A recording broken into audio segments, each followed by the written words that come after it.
Channel 6 and Strata Networks present live high school football coverage in high definition. Made possible by Ashley Regional, CrossFit Avenue, L&L Motor, Moon Lake Electric, Pilot Logistics Services, and the Advisor Group. Good evening, folks, and welcome to another season of high school football action here on VTV Channel 6 and streaming live to you on Strata WebView. I'm Brian Nielsen and alongside Mark Mason. For tonight's game, we got a good one for tonight. Oh, yeah, it's the Basin Bowl, Brian. You know, everyone looks for. You think this game should be at the end of the year, though? Yeah, it usually is. For whatever reason, they stacked to the front. They're playing it early, you know, and it's fall time. But you look at that weather; it's 87 degrees outside. It's smoking hot, and it is hot. And there's a little breeze, but not too bad. It looks like it's coming from the southwest right now. And tonight, Union, the road team, brings in a record of 2-0 versus Uintah 1-1. The kick is going to go to Union. They're going to start that way. And, you know, Uintah, the first game, Brian, they were up 14-0. Fell apart in the second half. Kind of did fall apart and almost pulled a win out of the second game. Ooh. They started out strong again, 14-0. Oh, big kick. He's got the kicker to beat. Oh, and he's off to the races. And he's gone. Woo! And this is a heck of a start for the Union Cougars. Bad way to start off a new Oh, man. And it's a track meet out there. I think that was about a 95-yard return. Wow. Well, I got to tell you right now, that's the way to start a game. Usually you think it's kind of an afterthought. They kick off and then they set their offense. But the Cougars, I didn't even catch the number of the runner. He was just gone up the middle. Number Nick 23. Smith. Yeah, Nick Smith. And, you know, Nick's their workhorse. He's one of their feature backs in this Union offense. You look at Nick and Braxton Nielsen, they do a lot of the carries, a lot of the work, and they're both so dynamic that it's hard for defenses to key off on just one player. So here they line up for the extra point. Nick Smith giving them the early 6-0 lead. Ty Winterton up and good. He's also the quarterback and the kicker. Remember, he started last year as a sophomore quarterback. He's got a year of experience. Now he's a junior. And with 11:46 left in the game, 0-7, 7-0 lead. I was about ready to say this beautiful new field that you win, and they're going to try to. They're kind of christening it in a good way, and that's not a good start. That's definitely not a good start. You're in a big hole early, but yeah, you look at this field, and wow, it's gorgeous. And you know, when you play on turf, one of the cool things about turf is it's a consistent surface always. You know, you have the same feel on every spot of the field.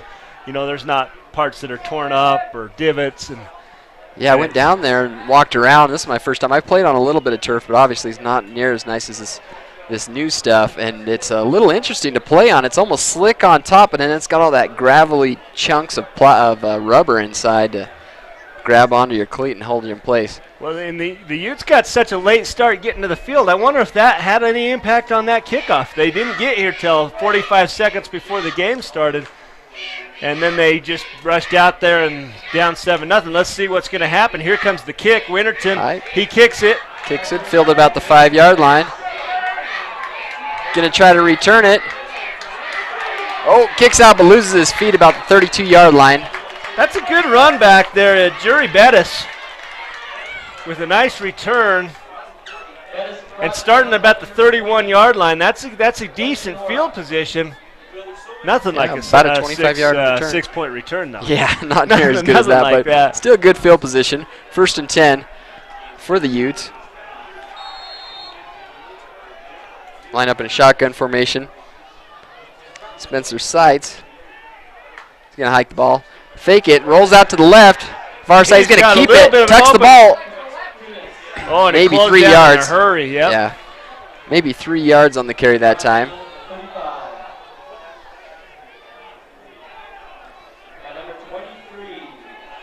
They're kind of in a hurry-up offense. They didn't rotate anybody in.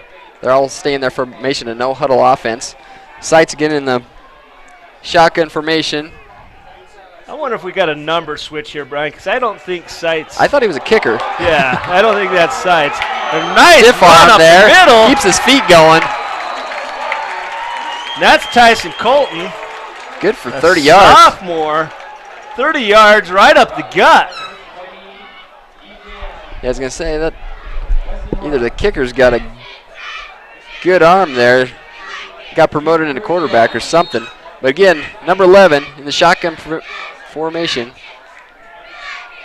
Hard set, right up the middle again.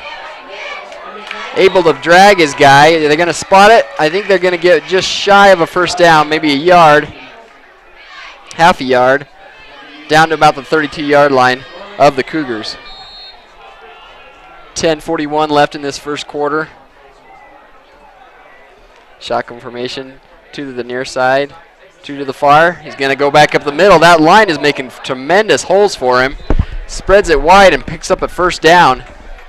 All right, Brian, we're gonna cut that back. Braxton Nielsen switched jerseys this game. Last week he wore 7. This week he's wearing number 11. Had to go and ask the coaching staff what was going on. Because, Seitz is the kicker. I was going to say, man, he got promoted in a hurry. You know the old Adam Sandler song about the loneliest guy on the football team? All of a sudden he's taking snaps under center for you?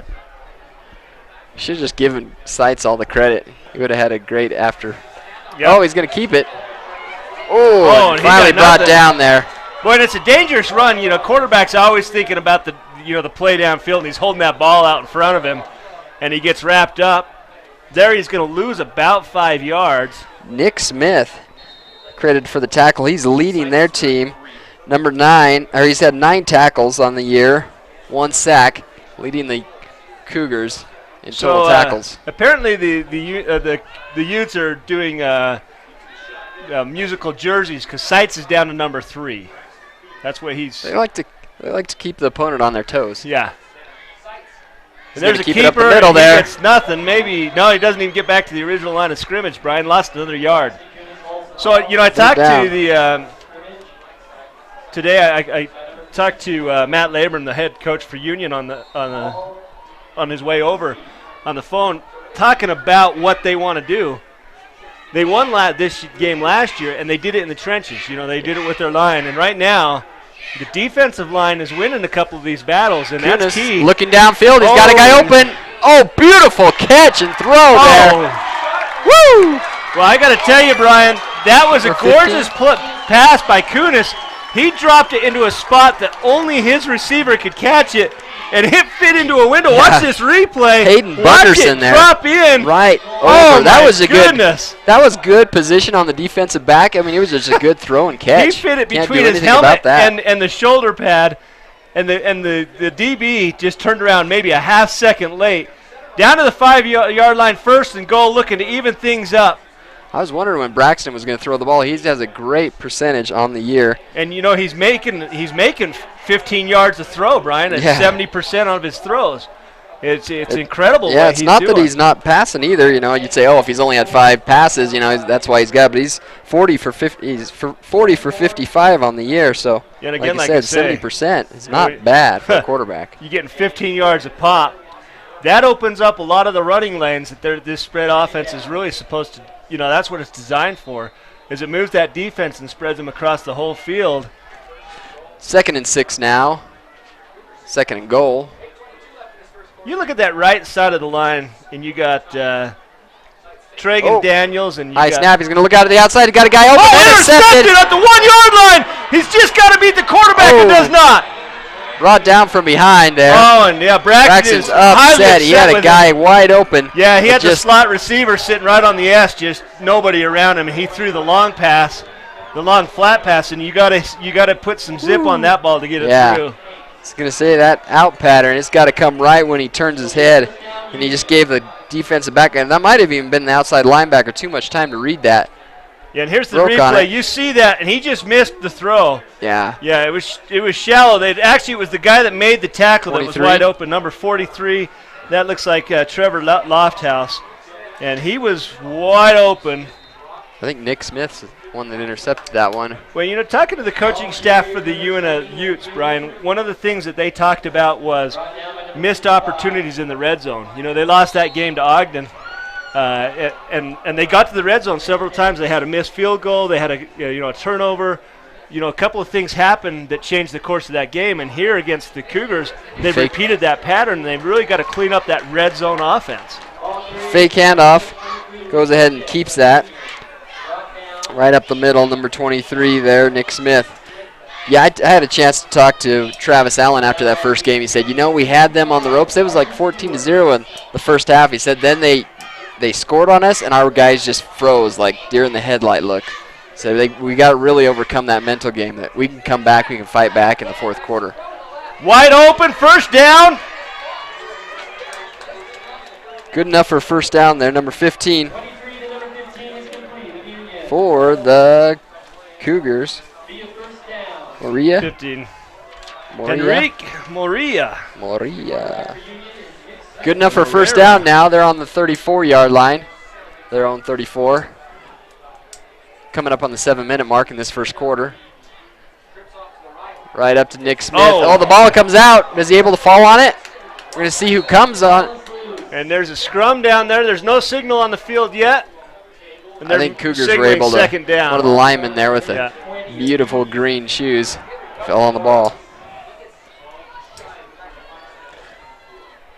So going to go second and just about 10 still for the Cougars. Shotgun formation. Once again, trips to the near side, single out to the far. He's going to fake it, keep the ball, but keeps it right in the middle. Great penetration by the defensive line for the Utes. Didn't allow anything. That brings up a big third down. Traegan Daniels right in the middle of that. And we're talking about this line. You've got Caleb Burchell, number 54, Traegan Daniels, 55. And you've got just a beast, Jed Rich, senior this year, number 77. Those are some big boys to try to move. And that's a task. That was what Matt Laborn was talking about, winning that battle in the trenches. They know they got some pass. He's got a guy open. Oh, lit up just about when he caught the ball. I think he heard footsteps. The ball was a little uncatchable anyway, so that'll bring up fourth down. They're going to go ahead and punt away because they're still in their own territory. When you know Braxton Nielsen, he's made a mistake and he's down there and he wants to, and he's the one that gets down there, and you know you're juiced and amped up and want to kind of do something big. And he was looking for a big play right there. So back to receive the kick, Jury Bettis, number 5. Rather shallow. Oh, now we got and maybe we've got all sorts of numbers mixed up because he's gonna catch it. Oh no! But I think he falls on the ball still. They're gonna call him down.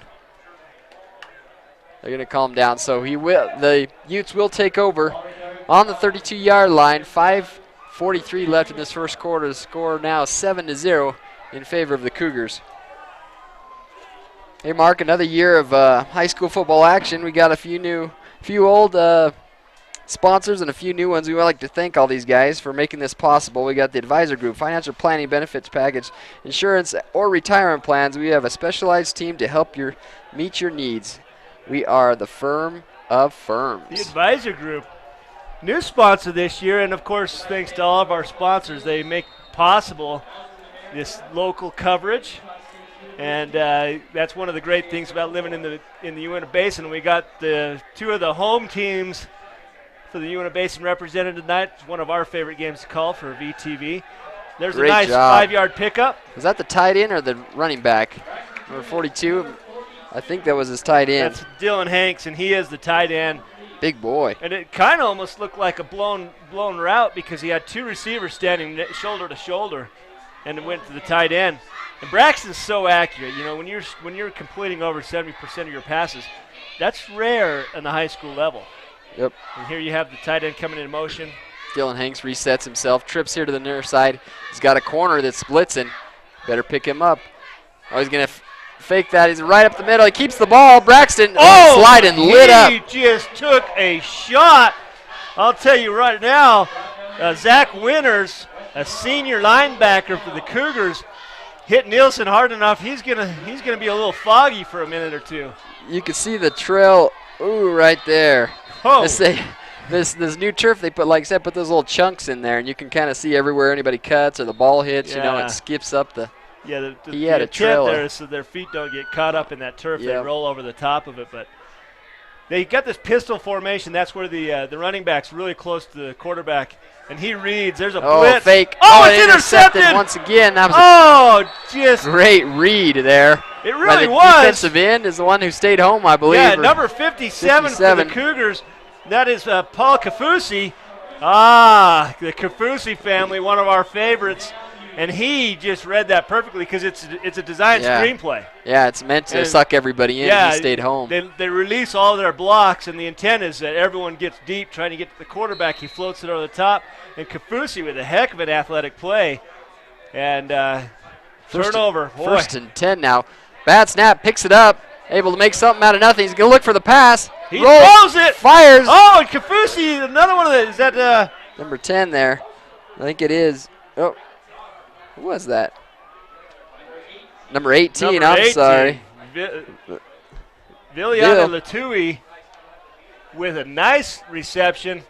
And that was kind of a little bit of a misdirection. You know, Nick Smith's coming out, and you think run. Kind of a blown play. He was able to make great footwork there, keep his feet, and then throw on the run without being planted. Yeah, and he Bill, great job. had pursuers. I mean, it was going badly for a minute there. Second in inches here. Down the 26-yard line. Getting in strike distance once again. He's going to keep it right up the middle. It's going to be good enough for a first down. And that's what they needed. Just pick up the first down, move the chains. And now here they are at the 24-yard line. The chance to put it up 14-0. Boy, and you know the difference right now is turnovers. Yeah, those turnovers really kill them. I mean, that first one can be just chalked up to beginner's luck or whatever, you know, the new field and the nerves and stuff. You know, there's often kickoff returns in the first play, but like I said, turnovers has been the determining factor in this first quarter. 3:45 left in the first quarter. First and 10 for the Cougars. Oh, hands off, but trips his own player. Yeah, they Number get their 20 feet there. tangled up, it looked like to me. Yeah, Weston Horrocks passed it, but then lost his feet. And both of these teams are kind of running a no huddle. They look to the sideline for the play. A little bit of a hurry up, you know, just keep that tempo going. And both of them really play basically the same offense. You see that spread. Yeah, that spread, The the single trips out back, here. yep. Looking to pass again. Oh! Great job. Is he going to get rid of it? No, smart. He's able to hold on to a 57. Jacked up there with the tackle, the sack. Mali. Great job penetrating. Maley, I think is how you say that. Penetration third now and about 15. 16 on the 30-yard line. And that's a big play. The Utes needed something. Yeah, they were just bleeding out. They right were on there. their heels. They Yeah. needed that pretty bad. Yeah, and Put that some life puts you back in them. back, so it's really hard to score from here with third and about 17 to go. You know, they'll be lucky to get it back into a field goal range. He's going to keep it out to the right side. He's got a few blockers, but it collapses quickly. Maybe a gain of 2 on the play. This is going to bring up a big fourth down. So they're So you going got to. fourth down, and you're talking about let's see. I don't know what you have for a kicking team. 42-yard, 43-yard field goal. It looks like the kicking team's coming out. He's going to Coming try. on, and Winterton's got a leg. Now you notice that Winterton was out on that series, and they were basically running essentially a design keepers, wildcat type formations. Yeah. And here comes Winterton for about a 42-yard field goal. Snaps Down. good, it's down, and he's got plenty of leg. It looks like it's just barely Yeah, good. He got it. So Great kick there. Maybe 5 yards more would have been his max. So 1:50 left in the first quarter. Score now 10-0 in favor of the Cougars. considering they got that ball down to about the 24-yard line, and they were looked like they were just moving the ball at will. For the Utes to hold them to a field goal there, that's a victory. But let's talk about the Cougars right now. 10-0 on the road against your big rival. They got to be feeling good. Yeah, big time. Like you said, they come into this nice new stadium. This is the best turnout I've ever seen here, homecoming or not, or anything considered. We got people on both sides of the field lining the hills and the stands, and I tell you what an evening. Now tonight's game is streaming live on Strata WebView. We want to welcome all the people that are watching at home. You can catch live action at www.strata.tv, and we will rebroadcast tonight's show and all of the fall sports action on VTV Cable Channel 6, High Definition Channel 706, and WebView starting Monday evening. WebView's coverage is also available on Blu-ray or DVD if somebody wants a copy for their kids or out there playing tonight. And also, Brian, more exciting, this year the live stream is playing on all mobile devices too. So sweet. Yep, they've got it on all the mobile devices. You don't have to be home to catch your kid playing ball. Fielded about the 3-yard line. Tries to get back into that wedge. Kicks it out to the outside. Finally caught up by a whole slew of Cougars. Brought down about the 30 or the 24-yard line. Here comes Good the return. offense. Down 10-0. They were moving the ball. Good things were happening. Now we got to just cut down the mental mistakes for the Utes and Yeah, I think so. Like I said, get some You points guys on the need board. yeah. They got to get some points on the board. Still a lot of game. I mean, with the passing and everything that's been going on, this first quarter is creeping along. 1:42 left in the first quarter. These shotgun formations. Defensive end rotates to the near side, resets. Takes like he's looking for that big guy across the middle. Oh, and pressure shot. right when he got hit. Great catch. Throws. Oh, I'm telling you right now, Stays that in. was an excellent play on both sides of the ball. And Patrick Massey hauls down a big-time catch. A late hit, I believe. There's some flag on the play. It was after the play was over. I believe it was a late hit. He was thrown out of bounds Watch after this he was already out replay, of and I'll bounds. tell you what, Braxton He got was out hit of right bounds. when he got hit. Right when he threw, he got hit. I was surprised Yeah, that ball from got behind. there. Then Massey catches, He and got a I've got a personal foul. personal foul on the 49-yard line, so it's going to make a big play even bigger. Yeah, it's going to go back down to the 35 or so.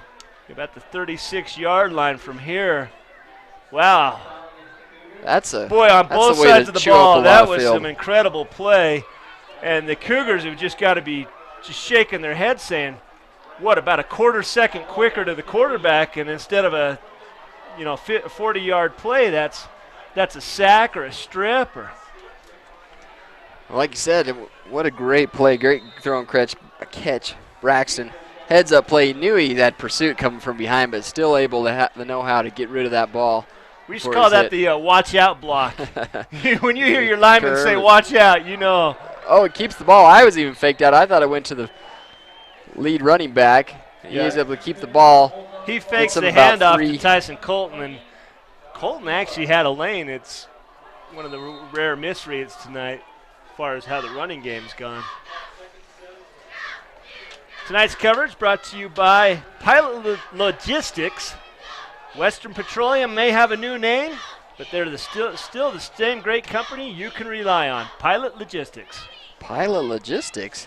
Yeah, That's news to me. Great throw and catch. Wide open. Number 4 there. Brickman Brickman. Williams. Like I And said, that moves great. it. Look at these routes. I don't know if you could see him again, but great. These routes are nice and crisp, and Braxton hits him right as he turns. Yeah. Great throw and catch there. When you talk about what makes a successful play, it all starts with the blocking. Does the quarterback have enough time to make the throw? And then if your receivers are where they're supposed to be, it's a lot easier to complete 70% of your passes. When they're running sloppy routes or whatnot, but it's all crisp out there. And there's Right a nice up the hand middle. out in the middle. Kick it out, He's kick it got out. the corner, maybe. Can he get there? Turn it up. Oh, I think he's pushed out. does. I think he's pushed. They're going to call a touchdown. No, touchdown. Oh, Very wow. close. That umpire is Tyson waiting. Colton, and there was a late touchdown call. He was And waiting. they're going to talk letting the about it for suspense just build. a minute. Look at this. He reaches out. reaches, Oh, he does reaches get the it. one arm. Great play. I thought he Wow. got knocked out, but he was able to reach.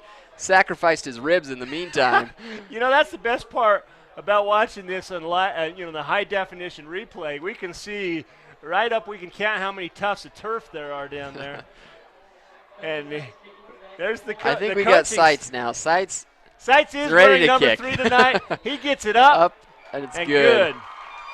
So that's just what the doctor ordered. 7-10 now.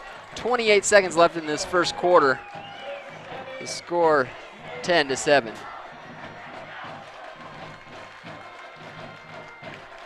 Well, as they line up to kick off, 7-10. Let's talk about some more of our sponsors, L&L Motor. People you know, people who care. As always, become a fan and like L&L on Facebook to be entered in their drawings. You can also go to llmotor.com, llmotor.com for coupons and daily specials. What do you think? They have like 50% off a Jeep? Sure. Coupon? 50%. Sign me up. Yep. I'm in the market for a new ride. Yeah. I don't know if I can fit everybody in one of those Jeeps, but. So there's the Uintah cheerleaders having to do their first push-ups of the night. And talk about a crazy first quarter. Sold out 10-7. crowd. Look at these. We're nearly sold out. We got great representation by the student body there and the parents, everybody coming out, like I said, to see this brand new field we've all heard about. You couldn't see a lot. There's been a lot of construction around the high school here. Oh, they're People doing getting a their first complete look. remodel and addition and revamping everything. They got the brand new track around the field, the gorgeous field. Sunset, Brian, that's a welcome sight to everybody beautiful. Involved. We're We over can here. actually see. We were lucky to be able to tell there was a football game going on. Let's get those lanes tightened up here. That one's going Big into the kick end zone. into the end zone, and that's a they will not touchback. bring it out. Yeah, and that's Sites the best did everybody thing, a favor by kicking that's the it best in. thing you can do after giving up a big score on the other one is let's just set them at the 20, Yeah. reset, 10-7, action-packed first quarter, 29 seconds left.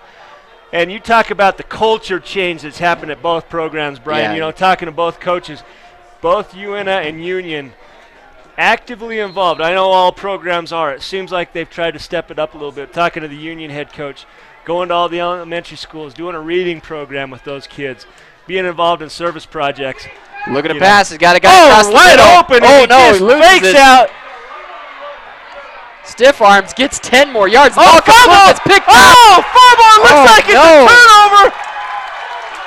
Oh, unbelievable! They do signal a turnover, Brian. I can't believe it. The coaching staff Talk are about excited. it, just a crazy turn of events, and you know who caused the fumble is the senior, Hunter Connolly, chases him down from behind. Number 5, Jury Bettis gets juked out of his Here, shorts. ball pops right there. Popped it out, and Oh, tell you luckily what, the ball stayed in bounds, too. That could have bounced out just as easily. Yeah, and right on top of it, it looked like Dakota Havens. Is that who recovered it? Number 31? Might have been Caden Birch, 33. I can't tell from the replay. But what a turn of events. Here's the Cougars at the 25-yard line smelling blood. And now the turnover battle is swinging 2-1 right now. Union has 2 turnovers, 2 recovered turnovers to Uintah's 1. Going to pitch it out. The right side, he tries to fake, maybe gets 2 more yards, stays in bounds. They're going to strip it if he doesn't get down. Well, Finally brought down. Tyson Colton's a brave man.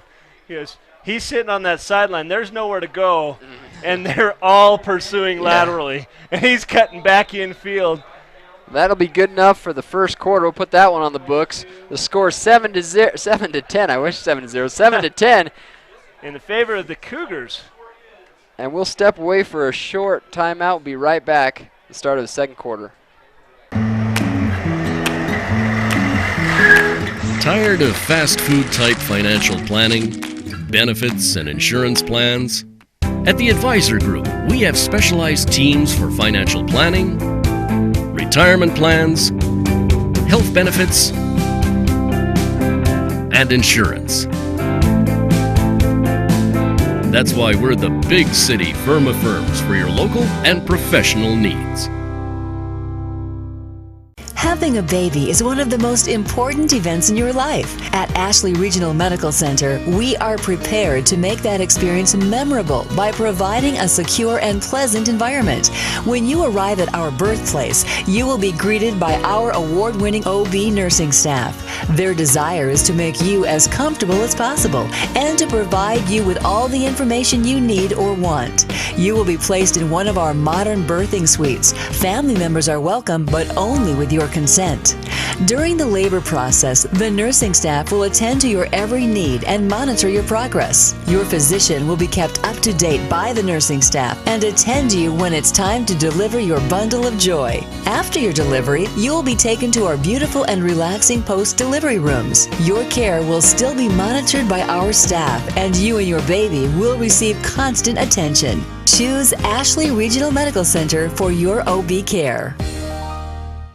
Well, we're back, Brian, after that commercial, and right off the bat, we have a perfect read by Braxton. He finds a receiver out in the middle, and he gains, what were they on the 25-yard line? So it's a 28-yard play.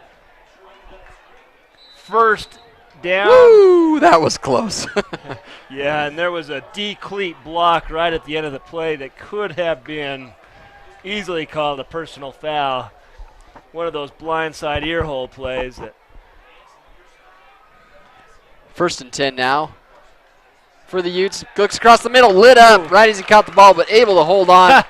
You know, as Good a for about receiver, 7. when you got to reach up and you know you're going to get plugged in the back, that's the hardest one to hold. And he's signaling the sideline. He got stuck in the back, and that's knocked the air out of you. And there's Braxton coming in and hitting him on the helmet, saying, "I know I put it in a bad spot, but thanks for catching it." Patrick Massey. When he had the big catch right here about midfield, you know, that's just a stinger. He'll be back in the game. Just a little Second pop and 3. in the back. Second and 3 on the 40-yard line of the Cougars. Trying to Resetting his men. Got 2 out to the far side. Maybe an early. Oh, I was going to say maybe it was a false start on the offense there. They'll march it back 5 and replay the down. Yeah, we haven't seen a lot of fouls. Had the personal foul. Yeah, with that late hit here on the outside, but for the most part, you know, it's still early on, but a lot of times when rivalries get together, tempers flare. And yeah, you get a little juiced up, and you want to get there, and you want to get early on your blocks. And little false start sets them back 5 yards. You know, you see these neon killers. That's the big thing these days. And right there on the offensive line. I was going to say, that's is that Jordan Gurr? Right he's just telling you, hey, listen, I'm faster than you. And maybe that's what caused the false start. There they go. Reset. They're going to roll out here to the left side hard. He has to turn his body. He's got a lot of room. He's got the switch. Can he beat the guys to the corner? He's looking. His receiver. Oh, was that late? And it is late. That's just unfortunate for the Cougars because they bottled him up. There was nowhere to go. I don't think there was a necessary. I think his knees got strung up on that because they widened this a little bit, and that turf, that track, they resurfaced it. I think his knees got scraped up going onto that track. Right there. Whoop. That'll hurt. Well, I'm surprised you don't see more of the, on this turf. You go down, and I mean, it just rips your skin up. I'm surprised you don't see more of the rubber or the tape on the elbows. But none of them have it on there, so they must know more than me. 15 yards. That'll give them a first down. At about the 27-yard line, Brian. And the penalties. Cougars, the first quarter was all about turnovers on the Uintah side, and now the penalties have gone against the Cougars this second. Yeah, two quarter. Basically drive-sustaining penalties. When you're talking about the 15-yard variety, that's hard to recover from. So here we are about the 28-yard line. Braxton got a screen out to his left side. He's got a blocker. He's got waiting for it. Cuts it back up. Oh, and brought down about the 22-yard line. Gain of about 7 on the play. Yeah, I like what I saw there, Brian. Tyson Colton caught the ball, and you'll watch it on the replay. He catches it, and then he waits for the blocks to set up. And that's probably what got him about 4 extra yards on that. He caught it relatively flat right about the original line of scrimmage. We waited for those blocks to set up and picked up 7 yards on the play. Oh, high snap. Right up the middle. Able to get maybe a yard out of it. That hole was not there. Boy, he got absolutely stonewalled at the line of scrimmage. And Braxton's got some quick hands. Those snaps are coming high, and he's able to bring every one of them down. We got double-double. 2 to the near, 2 to the far. He's making sure his receivers are set. Braxton in the shotgun formation. That is number 10, Tyson Colton. Yep.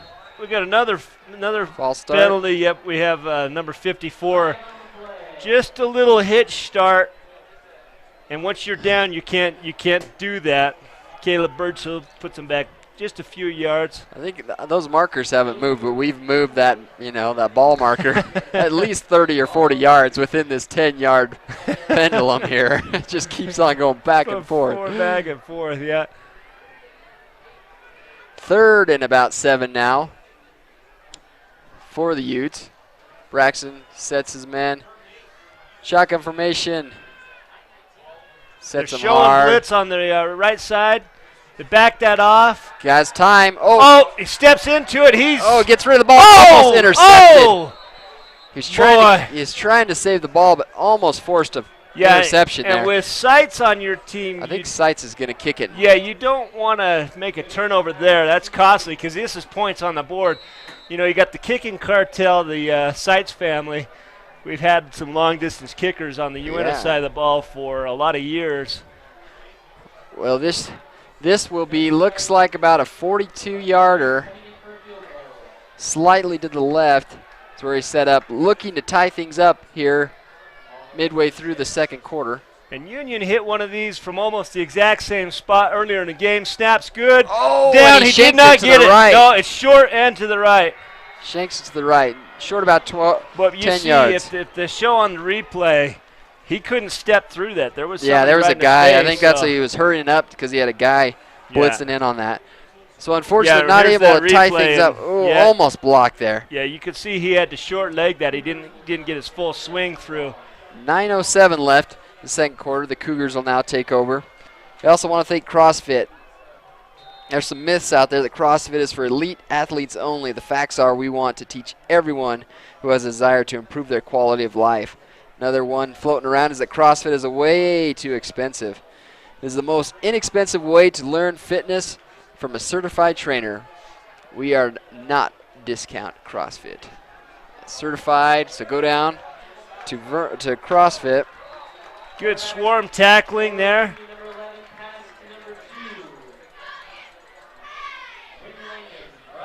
Brendan Ryan was near the action. We had number 31, Dakota Havens,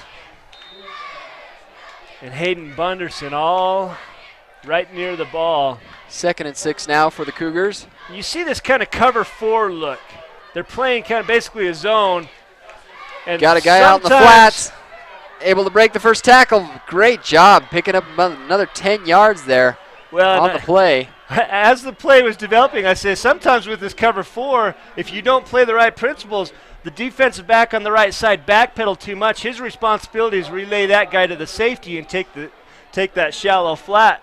And he backpedaled out and left a linebacker covering it. And that's a pretty easy pass and catch right there for Winterton. Move the chains up to the 44-yard line. 1st and 10 now. He's going to hand it up the middle. Gaining about 4 on the play there. 23, Nick Smith. Yeah, one of their workhorses. You look at Nick Smith's yardage is coming into the season, Brian. And, between he and there we go. Gavin Nielsen, Nick Smith had 123 yards on the season, and Gavin Nielsen nearly 200 and 194 yards. So hard to key on just one guy. 2nd and 5. And Jed Rich with the sack at causes about a 6-yard loss right there. Jed Rich, just a beast, number 77. Right up the middle. He looked to his first guy, and he was covered, and that was just the time that Jed needed to get in there. And, Jed's showing his strength. He catches it with one arm. He's got him beat, reaches out, grabs him, says, no, sir, you're not going anywhere today. 6-yard loss on the play. 3rd and 11 now for the Cougars. Checks an audible. Resets his man. Looking out to the left side. Here comes a blitz. Oh, the same. Oh, he catches him by the arm. It doesn't get him. Oh, looks down. Intercepted. Number 15. Oh, and Winterton's looking back at the referee and saying, a late hit. Yeah, but number 15, Hayden Bunderson with the interception. But Winterton looked back and said, hey, where's the flag? Yeah, he thought he maybe got roughing the passer from behind. Oh, and Bunderson with a big play. And you know what? What's the story of the game? It's been all about turnovers. Turnovers. Wow. Yeah. 7:06 left in the second quarter. 7-10 still. It appears to me that Cougars or Utes, the only thing stopping their offenses is themselves. Braxton looking down. He's going to got air it out. feet. It's going to intercept. Oh! Well, I'm going to tell you right now, Brock Timothy's going to remember that drop for a while. You know, he's going to close his eyes tonight. There's a reason you're playing defensive back, right? Whoop. You're not supposed to catch the ball. Just knock it down. Beautiful, beautiful. He was thinking about field position, right? He didn't want that field position. He's going to. We've got a flag, and they're looking at going against the Utes. Is it holding, or we didn't catch that?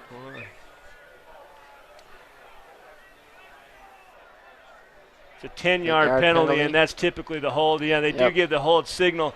Holding against the Utes. Interestingly enough, Brian, it looks like. And now 1st and 20.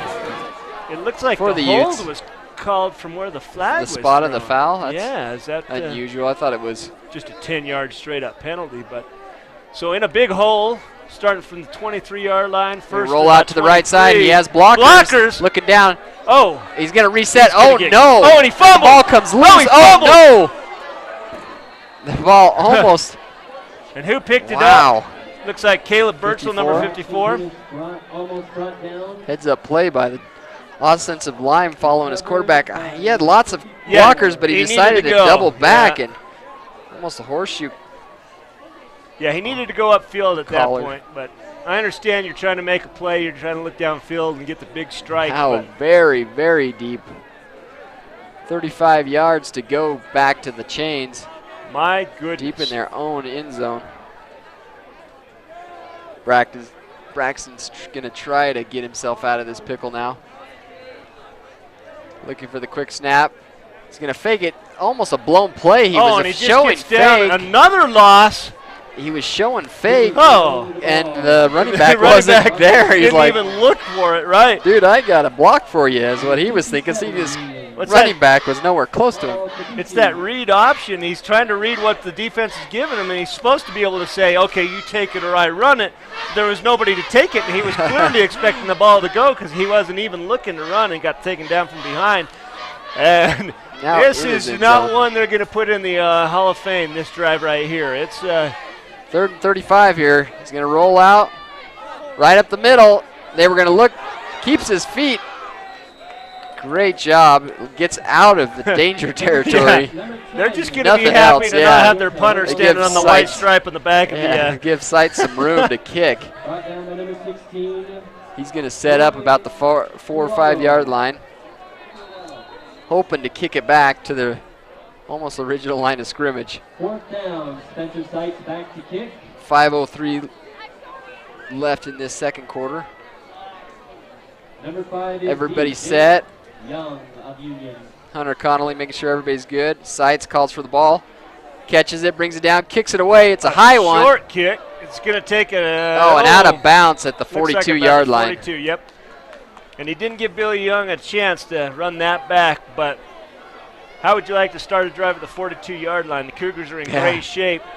So thank you very much. 10-7 game, 4:46 left. Want to thank Ashley Regional Medical for sponsoring tonight's game. Ashley Regional provides the most technologically advanced. Union will start possession. Boy, I lost my place. Radiology services in northeastern Utah, including the Hawkeye 4 nuclear medicine machine and the 64-slice CT scanner. You know, Brian, that's our first game calling, and we're doing like both teams here. We're fumbling. Yeah. So. Great job. Look at him keep his feet and drive, even though he wasn't able to pick up a whole lot. Number 32 there. What was it, 32? I'm looking at the wrong roster. It's hard to find the right number when you're looking at the wrong roster. Gavin Nielsen there with the carry. You remember Gavin Nielsen from last year? Yeah, he carried the ball a lot. He is just incredibly hard to bring down, and when his forte is making the first guy miss. Yeah. You know, he gets hit, the defense does their job, they got one guy to hit him, and he makes that guy miss. And that's where he gets his yards. Yards after contact. They're going to reset, trips to the near side. Calling for the ball. He's going to fake it. He's got a guy wide open across the middle there. That's Nick Smith with a nice catch, and he's still got his feet, Brian. Oh, I got all sorts of flags all over the field. And it looks like that one's going to come back. Yeah, it looks like it's And we got somebody down on the field. That looks like, is that Braxton? That's 31. No, 31. That's Dakota Havens. Yeah, Dakota Havens. But, boy, and here's.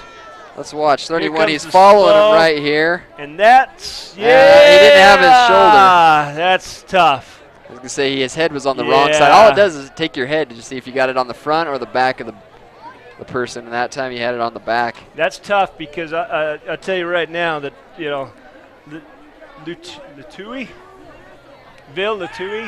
he's just out there trying to make a play. And since you're both running in the same direction. All of the fouls against the Cougars have been the 15-yard variety, and this one hurts the worst because it takes points off the board. Definitely, and these big plays are brought back.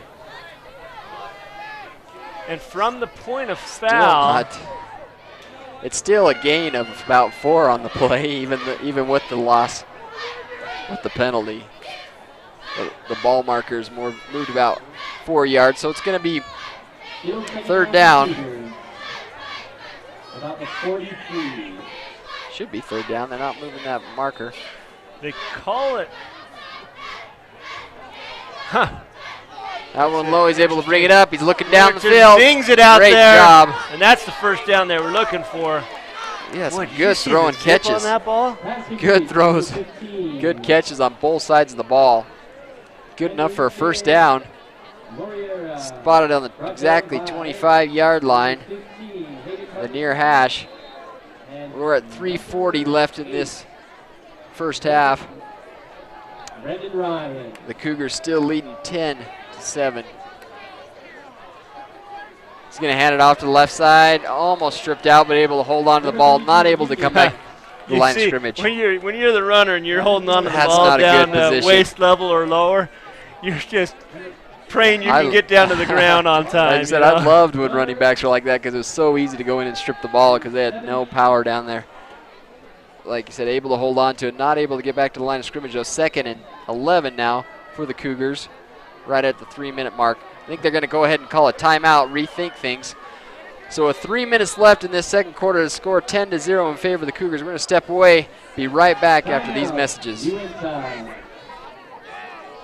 Again, at this time, we'd like to invite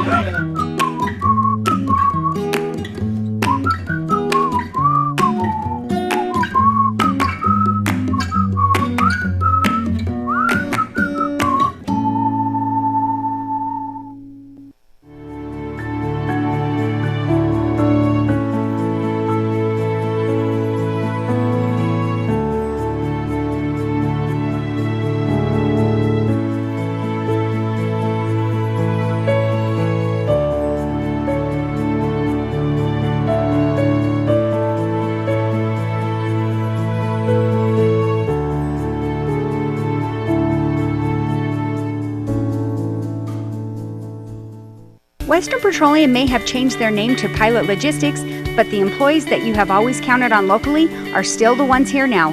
Pilot Logistics continues to provide the Uintah Basin with cardlock services, bulk fuels, lubes, and oils, just as they did when they were Western Petroleum. Call 789-1832 for information about the services offered by Pilot Logistics. Western Petroleum would like to thank all of their valued customers for the many years of providing services here in the Uintah Basin and look forward to serving you in the future as Pilot Logistics. Oh, Brian, in the timeout, or when we were away for the messages, Jed Rich with another monster sack there. Drops him for about a 10-yard loss. Loss of that 10. He's fired up. Jed Rich gets up there and just pulls his shirt open like he's Superman. Looking to get it back now with the pass. Rolls out. Nice footwork. Right and he might have. Latui. And that's Latui. He's about at the 18, 17-yard line is where they mark it with forward progress. And he is very, very close to a first down. And this is kind of that go for it territory, I think, Brian. I don't know. you've got about a yard to pick up. Yeah, you got to go for And it. your offense is doing things, unless you're making mistakes, your offense is getting 5-6 yards of play. You're up by 3. Yeah, and you're on just before the half. I'd run out the clock. I think they might. Are they going to call out another timeout? Well, they're looking to the sideline, and they're not making a. I think they're going to let the time run down. They're going to call a timeout because nothing's happening right now. Well, while they're doing that, let's recognize Moon Lake Electric for sponsoring tonight's game. In operation since 1938, owned by the people they serve, Moon Lake is a cooperative, not privately owned. Okay, so there's the timeout, Brian. And run the clock off.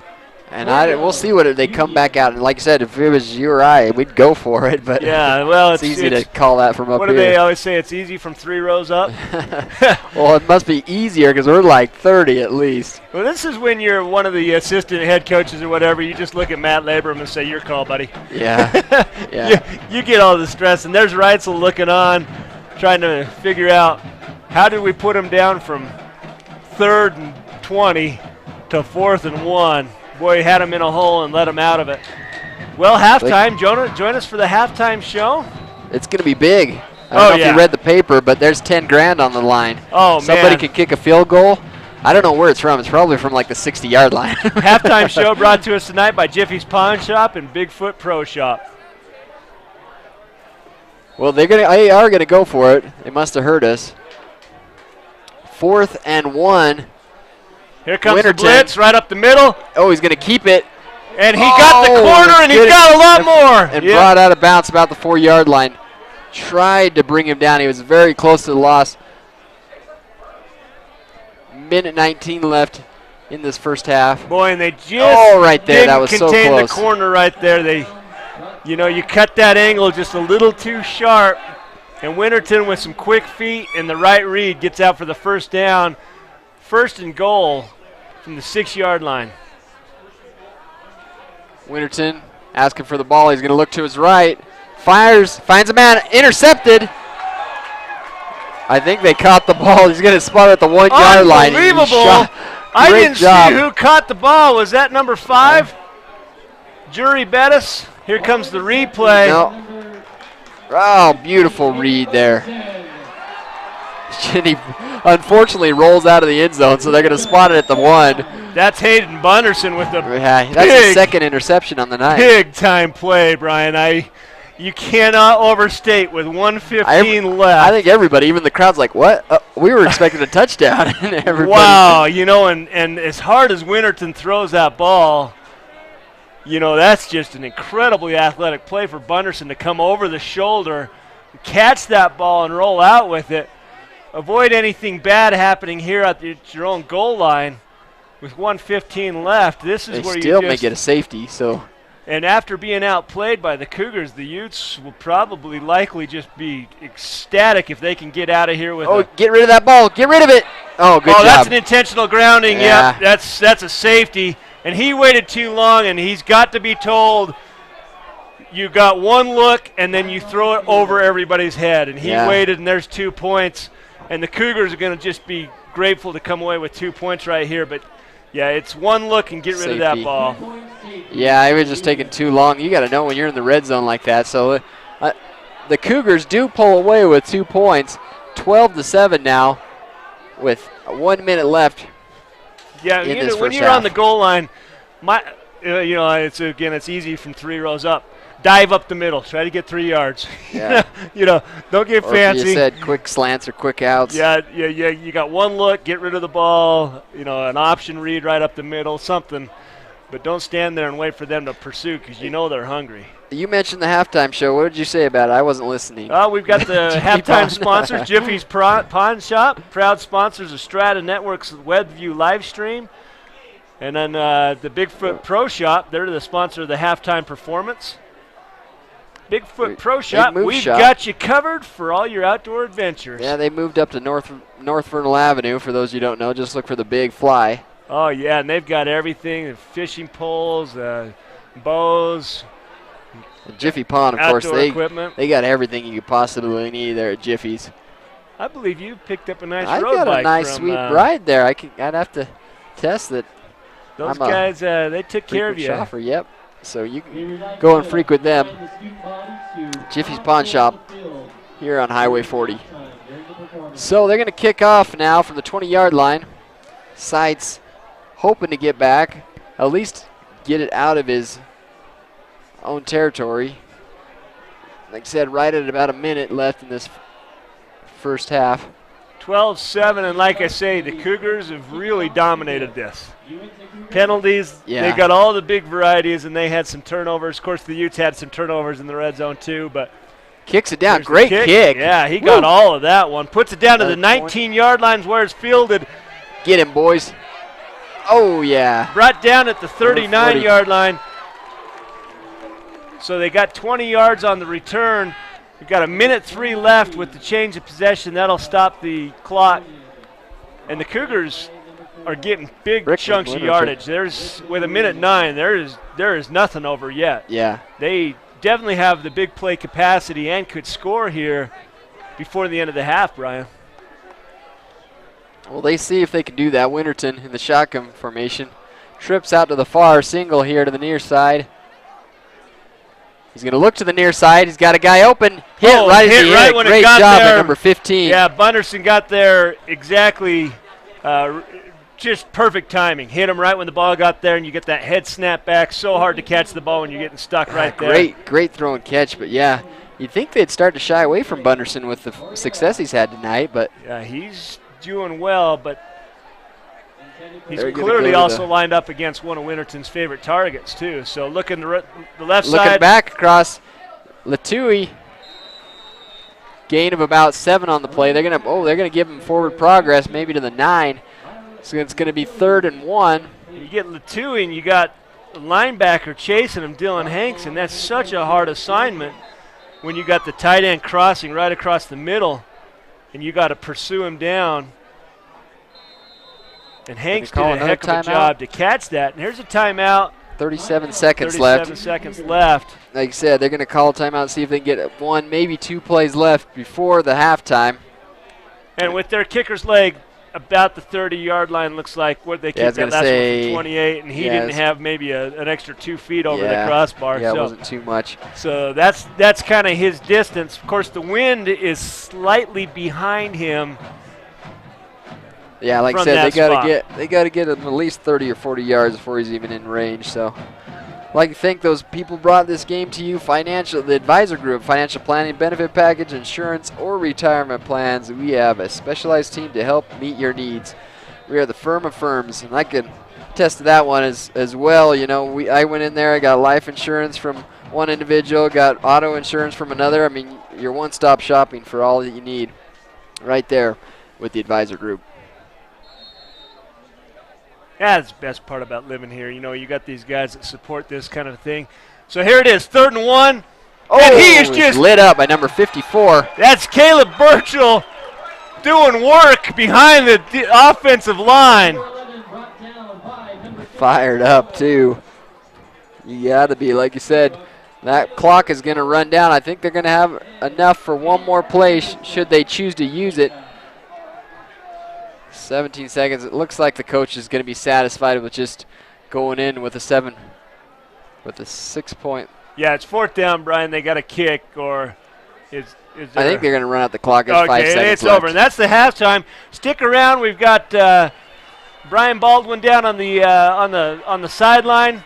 We also have the halftime show brought to you by Bigfoot Pro Shop. Exciting half of football, 12-7. Let's see what the Cougars from Union and the Utes from Uintah can do in the second half. Stay with us, folks, for the Uintah halftime show.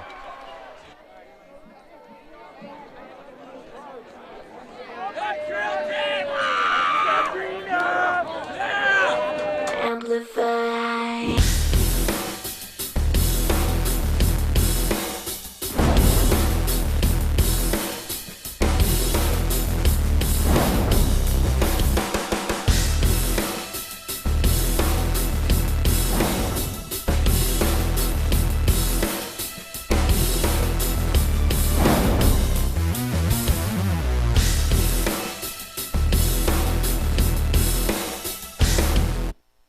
Moon Lake Electric has been a staple in the basin for 75 years. And though many things have changed through the years, one thing stays the same: our dedication to keeping the power on and our priority of doing that safely. We now have a Facebook page, which can be accessed through our website, allowing you to receive energy tips, outage reports, personnel changes, and feedback. Moon Lake Electric thanks its members and employees for 75 years of keeping the power on.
Let's hear it for your Uintah High cheerleaders.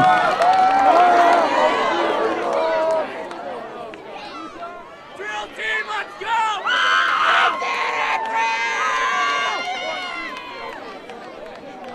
For the second part of your halftime entertainment, we will welcome the 2013-2014 Uintah High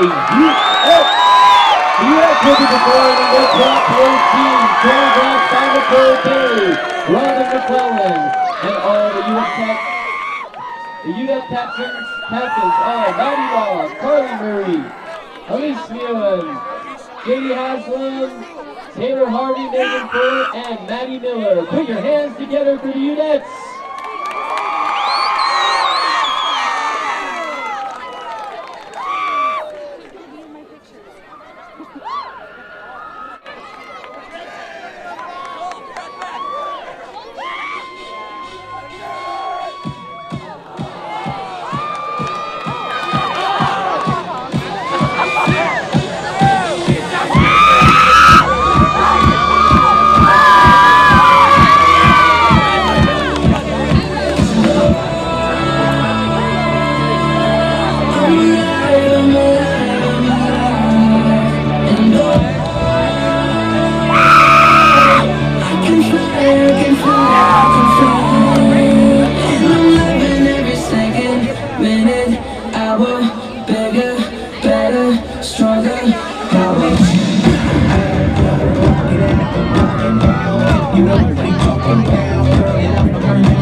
Bring the action.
On your way to the great outdoors, stop by Bigfoot Pro Shop on North Vernal Avenue. We've got you covered. Bigfoot Pro Shop. Just look for the giant fly in the sky. Western Petroleum may have changed their name to Pilot Logistics, but the employees that you have always counted on locally are still the ones here now. Pilot Logistics continues to provide the Uintah Basin with cardlock services, bulk fuels, lubes, and oils, just as they did when they were Western Petroleum. Call 789-1832 for information about the services offered by Pilot Logistics. Western Petroleum would like to thank all of their valued customers for the many years of providing services here in the Uintah Basin and look forward to serving you in the future as Pilot Logistics.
Tired of fast food type financial planning, benefits, and insurance plans?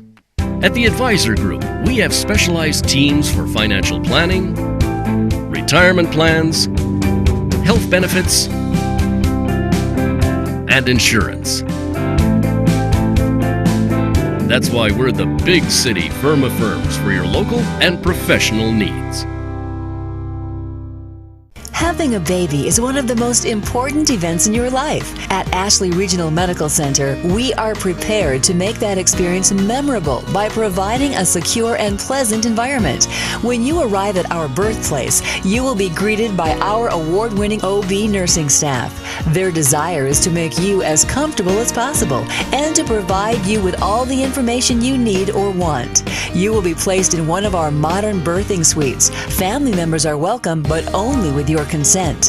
During the labor process, the nursing staff will attend to your every need and monitor your progress. Your physician will be kept up to date by the nursing staff and attend you when it's time to deliver your bundle of joy. After your delivery, you will be taken to our beautiful and relaxing post-delivery rooms. Your care will still be monitored by our staff, and you and your baby will receive constant attention. Choose Ashley Regional Medical Center for your OB care.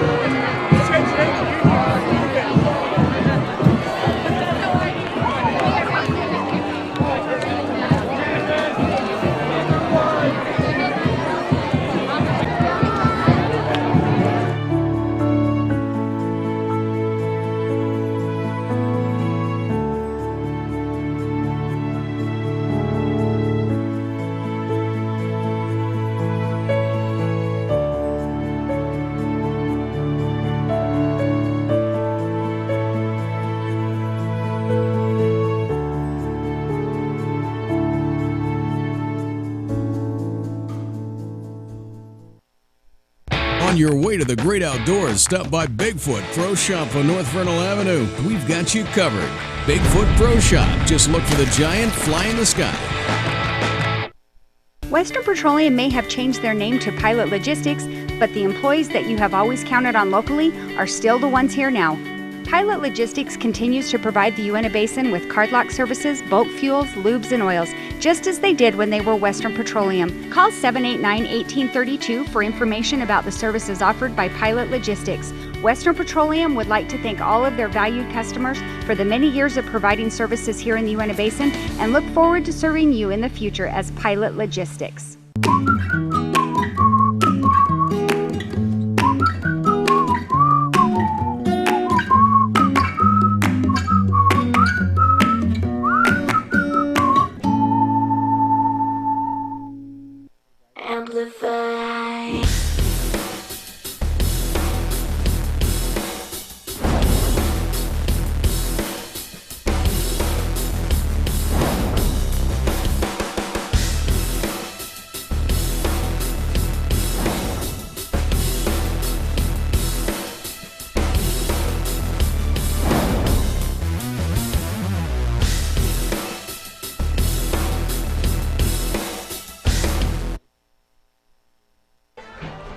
Welcome back, folks, for the second half of the Uintah Basin High School football action presented by VTV Channel 6.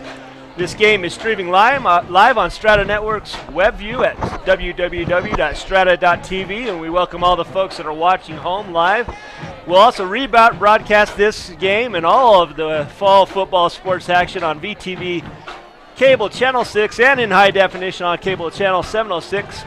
Visit vtvchannel6.com for season broadcast schedule and coverage details. And Brian, even the halftime entertainment had technical difficulties on the new field. They blew out the sound system right in the middle of the drill team's performance. First time I heard them count. I'm sure they do it all the time. Oh, sure. They're usually drowned out by the music, but they still did a great job. Yeah, consummate pros. What are they, 7-year running state champions? Something and like that. The music goes off, and they not even a hitch. They just kept going like it was, like they'd practiced it that way. You know, football teams practice with crowd noise. Do they practice without it? You know? Without the noise. Well, the Cougars set up to kick now to open this second half. Well, 12-7. The story of the first half, Brian, turnovers. Turnovers and what penalties. do you think the coaches talked about? Because the play calling and the actual plays weren't bad. I think it was just that the turnovers killed both teams, so they can get those under control. Boy, and that's 35. That's a nice run back. Jerry Bettis he catches the ball on the one hop, and as a returner, that's the hardest thing to do in football. Fortunately, it bounces right up into his hands, and he makes a nice return. He catches it about the 15, and he puts it up to 35, accepting the one just absolute meltdown of a series for the Utes. Both teams were basically moving the ball wherever they wanted to, and we said it before, the only people stopping both offenses is their own mental mistakes. So let's see if they can clean that up and see who wins this game. 1st and 10 right up the middle. Man, he got just absolutely hammered. Looks like number 57 for the Cougars on the hit. That's Paul Kafusi. Tyson Colton with the carry. The Kafusi family, longtime contributors to the Union Cougar athletics department. And here's a handoff to the right side. He's got the corner, and that's a first down and a little bit more. Got some laundry in the backfield, maybe a hold on that misdirection. We do have, there's no doubt that's going to be a hold. He moved the flag up to the line of scrimmage. That is a holding. And that's key because we saw him take last away year. A first down. Nobody feels worse about that than the guy that makes the hold, but Tyson Colton had just got to about the 49, 48-yard line.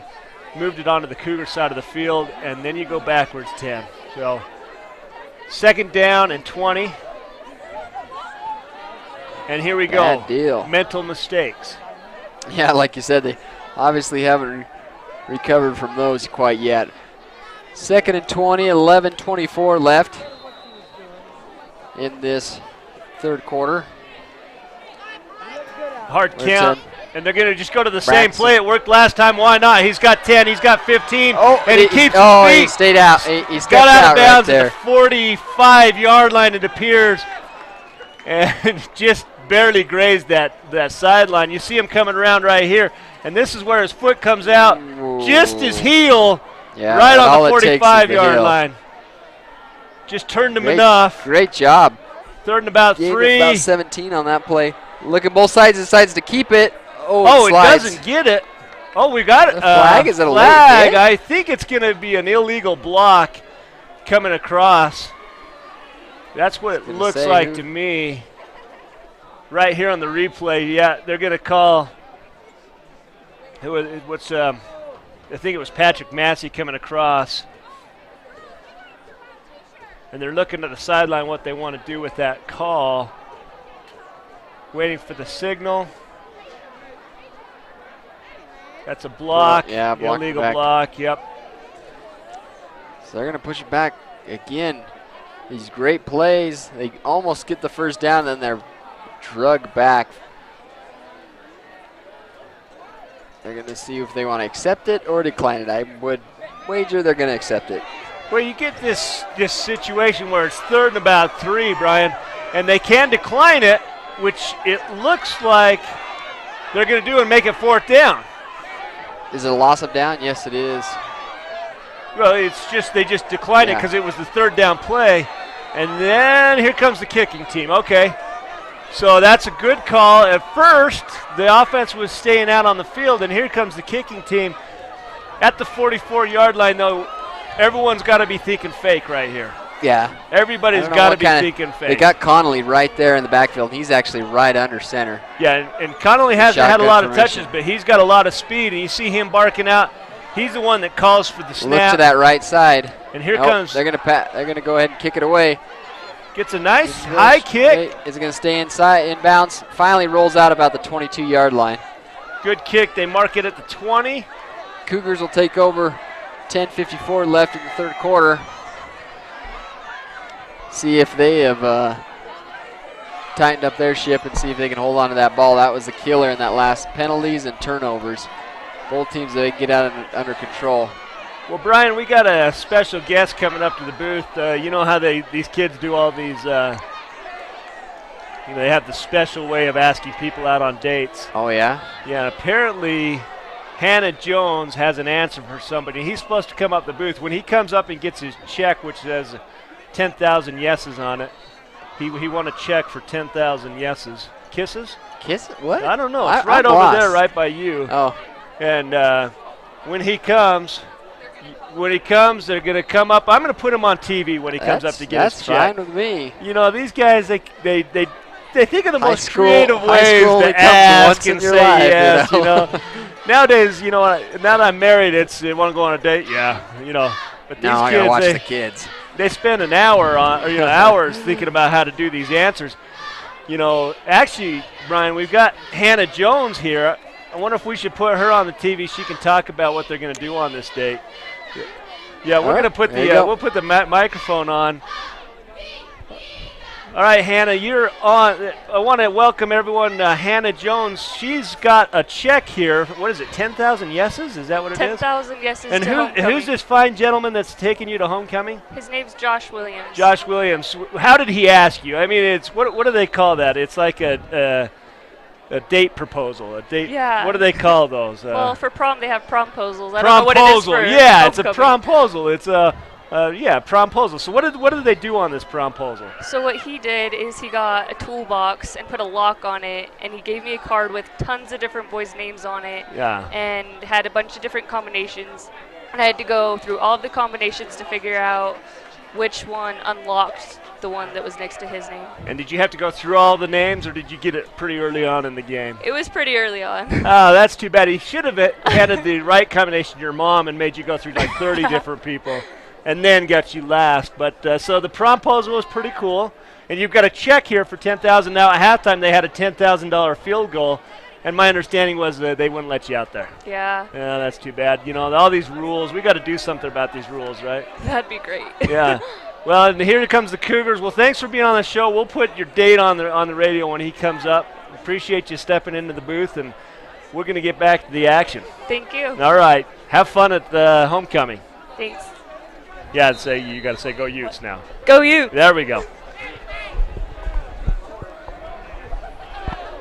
Well, Brian, my headgear just went up in value. Yeah. You get these kids. They enjoy high school so much, and rightfully so.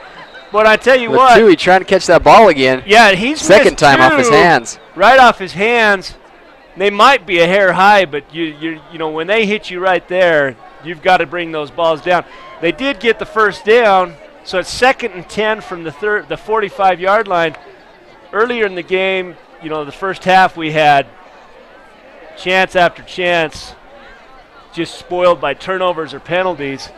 Neither team's got much going on. Gavin break it to the left. Now he's got a lot of field room, and it's Brendan Ryan. Lost his feet Brendan there. Ryan pushes him back in and saves a touchdown. And I'll tell you what, right now, that's his forte. Is he makes the first guy miss, and he gets an open field. Right here is where they had a chance. He cuts it breaks back through. Brendan Ryan gets back and forces him back in the middle and saves a sure touchdown. And I'll tell you what, Nielsen knows he had 6. But the quick speed of Brendan Ryan saves the touchdown. He's trying to go again on this left side.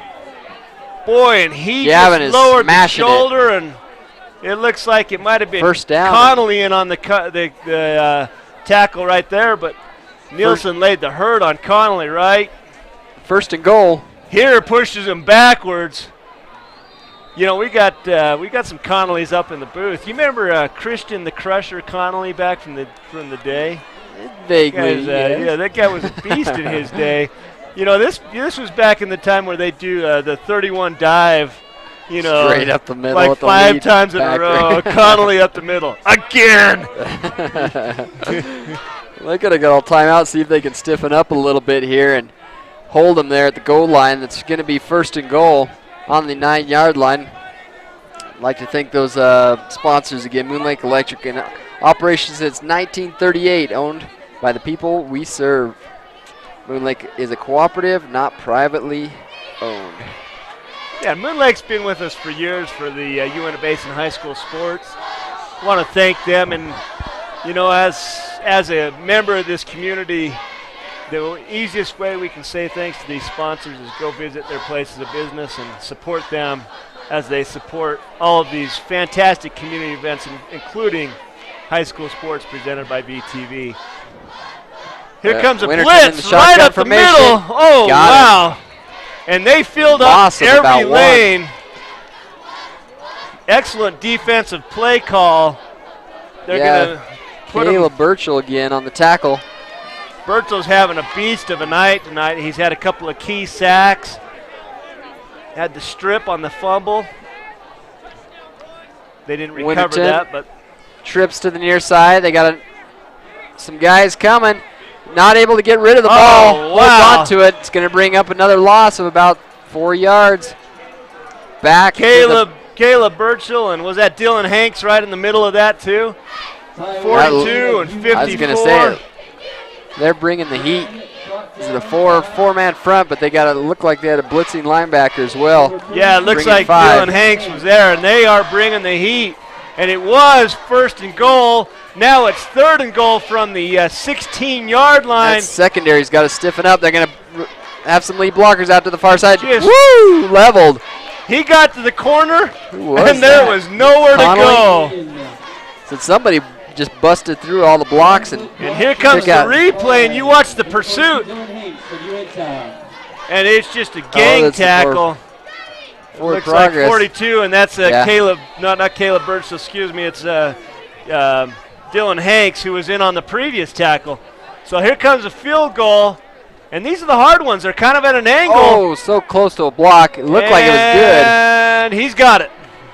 Waited for that signal. Hard to see from our angle. 15-7, and that safety's now becoming a factor. Yeah, that puts you up by just over. Yeah, it's a touchdown and a 2-point conversion. 7:20 left in the third quarter. We're going to step away for just a few minutes and be right back with some more football.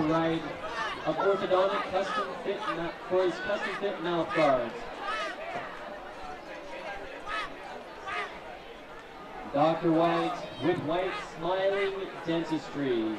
And Dr. Larson. Well, and we're back with more football. Yeah, we're gonna keep it here. Actually, Brian, we've got the kickoff.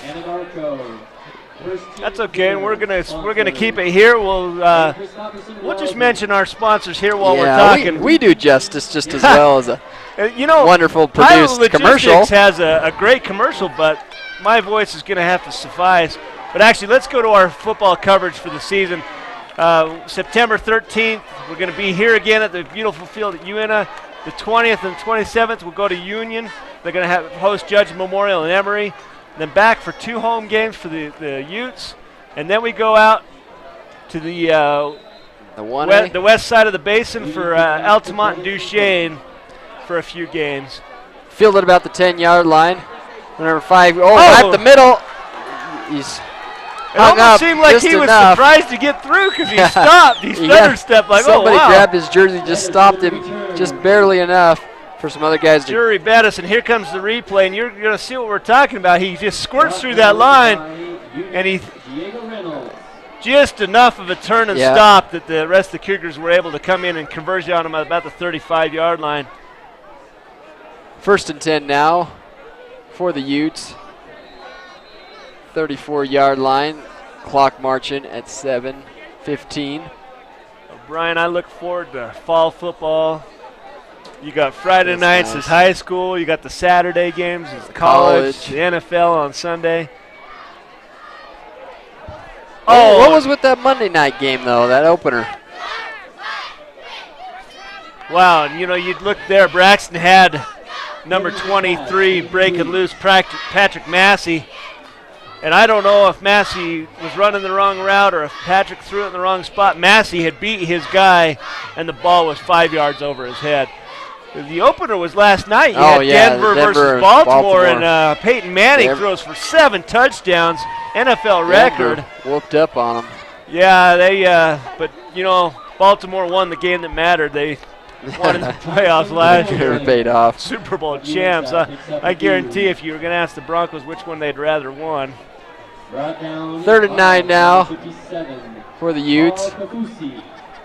Offense has stalled a little bit for the Utes. They've had 2 straight possessions. They haven't gone very far. 3rd and 9. They've got to make something happen here from their own 35-yard line. Braxton in the shotgun formation. Hard snap, trying to draw some guys. Looking downfield. He's going to scramble to his right, gets rid of the ball. Beautiful catch. Right. Bettis has got a lot of room. He's turning it on, too. Oh, and he gets down to about the 15-yard line. Boy, and you look at that play by Braxton Nielsen, and it's patience. He just waits for his tight end to the first release. read's not there, right the here. second read's not there. his guy, great heads-up play there. He gets open. Dylan Hanks, you know, his original pattern was open. He saw his quarterback scramble into the right, so he flares out as well, gets open, and takes off to the races. And that's discipline by both the quarterback, and you watch on that replay, Braxton looks at 3 options, sees nothing, breaks it out to the right, and then the tight end, Dylan Hanks, sees it and goes with his quarterback. And that's so hard as a defensive player, is to stay with your man for a long period of time in that secondary. So hard. That high snap that I was telling you about finally got him in trouble. Looks like they lost the ball. It's going to be the Cougars' ball. Wow, what a change. I tell you what, it's just unbelievable how this game is seesawing back and forth. You talked about it earlier. Braxton saved several high snaps. He can't save that one, and he can't get down on it, and he's lucky to avoid an injury because he's extending that left arm out while the guy's diving down on it. Cougars hit with another turnover. It's going back and forth and back and forth. Now the Cougars will take over on the 23-yard line. 1st and 10, 6:03 left in the third quarter. Winterton, low snap. He picks it up, throws it high. I'd rather have a low, though, than a high, I guess. The old low-high combo here, huh, Brian? I wish we knew how many turnovers we've had in tonight's game. What do you say, 5 or 6? Yeah, there's been 3 turnovers for the Utes and 2 turnovers for the Cougars. There's been 5 turnovers, and this is just unbelievable how it's going back and forth. Winterton hands up the middle. The high highs and the low lows of tonight's game, and you have a game that could easily be a 24, 31 point game, something like that, and it's 15-7. Yeah. And one of these teams needs to capitalize and put this game out of reach, and the Cougars are primed to do that right now. They're at 3rd and about 5. Here comes a blitz. They swing it out in the flats and lose 4 yards, Brian. Patrick Massey there. Great read. Able to stay on his man. That running back flares out. He's able to stay with his guy. 4th loss now. 4th and about 8. Punter set up on the 10-yard line. They're switching. Up until this point, Jerry Bettis has been back to receive. They have Hunter Connolly back to receive. He fumbles. Almost nearly blocked. And this is where they've got to just clear out. Don't have anyone touch the ball, and they're going to take over the 45-yard line. Wow. How does it go from an almost block to a great kick? Interception or a turnover like that. 4:50 left in the third quarter. Like you said, they're going to take over on the 45-yard line.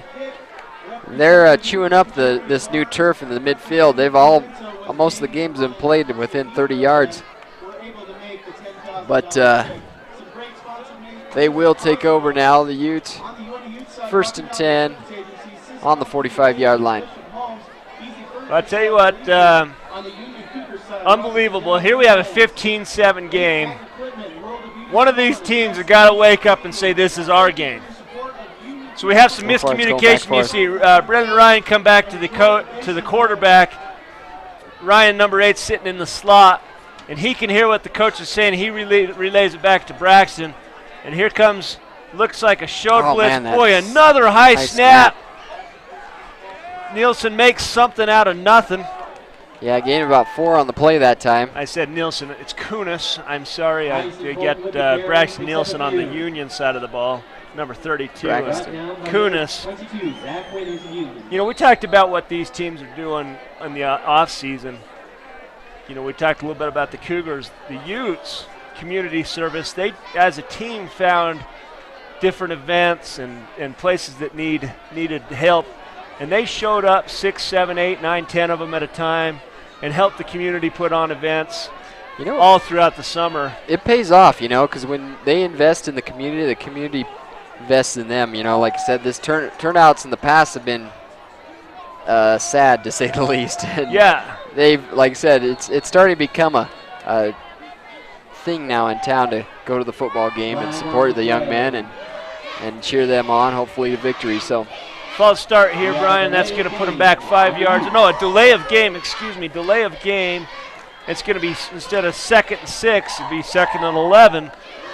And now the penalties are starting to pile up for the Utes. We saw that self-destruction, set where they went all the way back to the 3-yard line. And 2nd and 11 now. Braxton got 2 to the near, 2 to the far, and a jump there on the defense. He was able to reset before the ball was snapped. Fires a rocket. Ryan catches a beauty at the 40-yard line. Oh, man, Kunis with a rocket. Great job. He planted. That was across his body because he was rolling out against his body. Plants and just fires a rocket. Wow. That had some zing on that ball. Good enough for a first down on the 41-yard line of the Cougars. 1st and 10 for the Utes. Good snap. Hands it down to his man. Up the middle for, looks like a first down, and they do spot it. Tyson Colton there. Brought down by number 60. Tyson Colton's good enough. It looks like it's going to be very close to a first down. They're going for the umpire. They are going to call a first down. Move the chains. 1st and 10 now. 3:34 on the clock. And now the Utes are rolling, Brian. They're down in that kind of that maroon zone between the 40 and 20-yard line. Colton's got his shoes tied. Get his shoes tied. They're set now, ready to go. He's 2 to the near. One sock up, one sock down look. That's kind of a new fad apparently in the backfield. It's the coolest. 2 to the near, 2 to the far. Colton in the backfield with him. Here comes a blitz off the corner. Braxton, he's going to hand it. Oh, he's going to show it, and then he's going to jump forward. Wow, that was tough because there was nothing. He's trying to do that, and there he didn't have a good choice involved. That was collapsing way too fast to get any kind of read off of it. Great play by the defensive line for the Union Cougars, just disrupted it. And he's probably lucky to get anywhere near the original line of scrimmage with the way they were converging on him. 2nd and 10 now. Showing blitz again from the corner. They back off. Gonna flare out. He's got a guy open. Oh, and that's Connolly with a nice catch. Oh, down to the 11-yard line. And he almost lunges run forward. Free. Big first down. Kunis to Connolly. Good throw and catch there, wide open. And they can get a first down without scoring. They mark the ball at about the 11-yard line. So not 1st and goal, but 1st and 10 from the 11-yard line. And the Cougars are the Utes are starting to make some big plays. And right here, they got a hold on the ball. No stupid mistakes. They get in this red zone. Making some noise with 2:40 left. Oh no, the same exact thing happened. Can you believe it? And it looks like a turnover. They do. Signal turnover. Unbelievable. The Cougars have just got to be ecstatic. Here come the Utes in the red zone twice. 2 times they miss on the center, the quarterback exchange. That's just the same thing that happened to them in the Ogden game. Unbelievable. They get down in the red zone and they self-destruct. But the Cougars, on the flip side of that coin, are going to be dancing the happy dance right now. They've really lucked out. 1st and 10 for the Cougars, taking over on the 20-yard line. Right up the middle. Number 32, Gavin Nielsen at the carry. Good for about 3 yards. Seems like he's just 4 yards a pop. Yeah. And then he breaks the big one. Just grind you down, and then he breaks that, Workhorse. And you look at his stats for the season. He's coming in 23 carries at 194 yards. That's good for 8.5 yards a carry average. I mean, that's incredible. Oh, just out of his reach that time. Number 20, Weston Horrocks. Yeah, Weston's a trying sophomore, to get the ball. And he was open. Yeah, just underthrew him there. He wasn't able to get his hands on it. Number 43 there was ready to light him up, though, if he was to catch that ball. Yeah, I guess you say he's open, but Lofthouse was closing in a hurry, wasn't he? Yeah.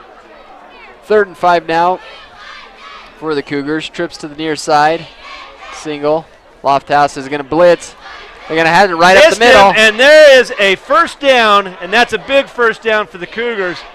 Backed up at about the 24, 25-yard line. Gavin Nielsen going to their workhorse. And there you go. What did I say? He's good for 4 or 5 a pop. That's Actually, all they needed. You look at the season, he's good for 8.5 a pop, apparently. So 1:50 left in the third quarter. Low snap. Winterton.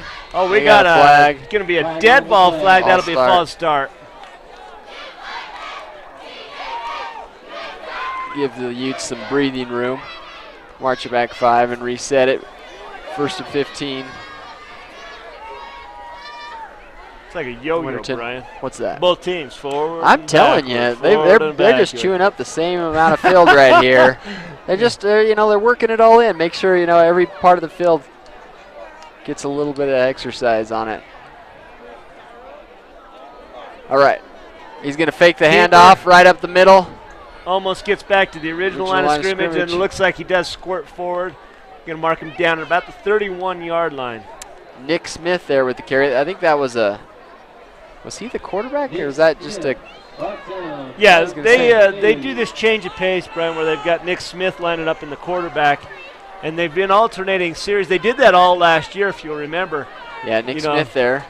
And so they go to more of a design play, running play like this, which for a defense is a little bit tough when you have a quarterback that's a thrower. It makes it 11 on 10 on the defensive side, but you have a design run play to the quarterback, then it's 11 on 11. Yeah.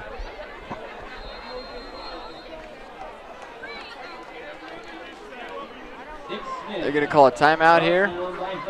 It's a official timeout. Something's going on with some headgear there with Connolly or something.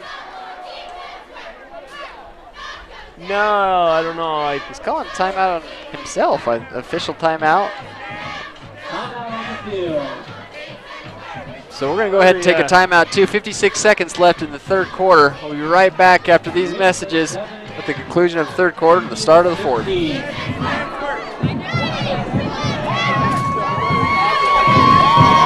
Lake Electric has been a staple in the basin for 75 years. And though many things have changed through the years, one thing stays the same: our dedication to keeping the power on and our priority of doing that safely. We now have a Facebook page, which can be accessed through our website, allowing you to receive energy tips, outage reports, personnel changes, and feedback. Moon Lake Electric thanks its members and employees for 75 years of keeping the power on. Welcome back, folks. The conclusion of this third quarter. 56 seconds left. If you're just joining us, the Union Cougars leading 15-7. Boy, and Brian, we keep waiting for one team to just say this is ours. And, the defenses are causing mismatches. They're causing turnovers. Right over the middle. The ball comes loose. I don't think he caught it. Completion. Yeah, I don't think he caught it. Yeah, the referee was right on top of that and called it. And boy, what a hit! Because I tell you what, that's a first down. And I didn't see who made the hit. Looks like Connolly reads it from the safety position and just puts his helmet right on the ball, right where he needs to. And that's a great play by the safety. This is Connolly coming up and reading that perfectly. This is an exact replica of that last series, Mark. They went down, they got it for, went to fourth, went to punt. If this guy almost gets blocked again, I might have to hang it up right here. Whoop. He gets a kicks line drive. Connolly catches it, gives a stiff arm, gets past the first one, and then just taken down. 43-yard line. 39 seconds left. Well, an excellent field position again for the Utes. And when they're not causing their own problems, they're moving the ball wherever they want to. It's just, if they can string together a series here without any mistakes, I don't see any reason why they can't score. Yeah, like I said, they're their own worst enemy here because they're moving the ball well, and then, like I said, in the red zone, something goes wrong and they fumble the ball. Looking at it, and we got Braxton. Shotgun formation, double.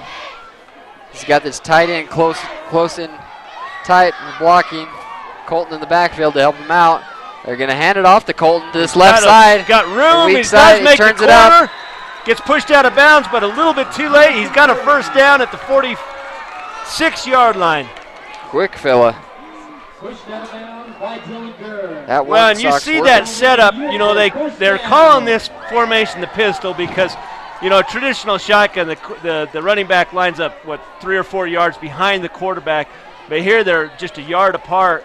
And then you had Dylan Hanks right behind the left tackle. Motion. Here comes He's motion. Got blocking. Colton's out there to help him out. Massey Cracks gets around block. the corner and gets about 9, let's almost see where they 10 spot yards. this ball.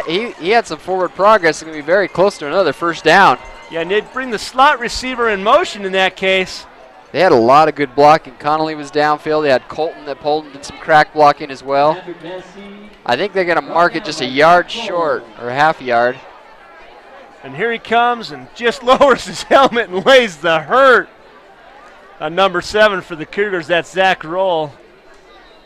2nd and 1. 2nd and inches now. You know, you remember being a defensive back.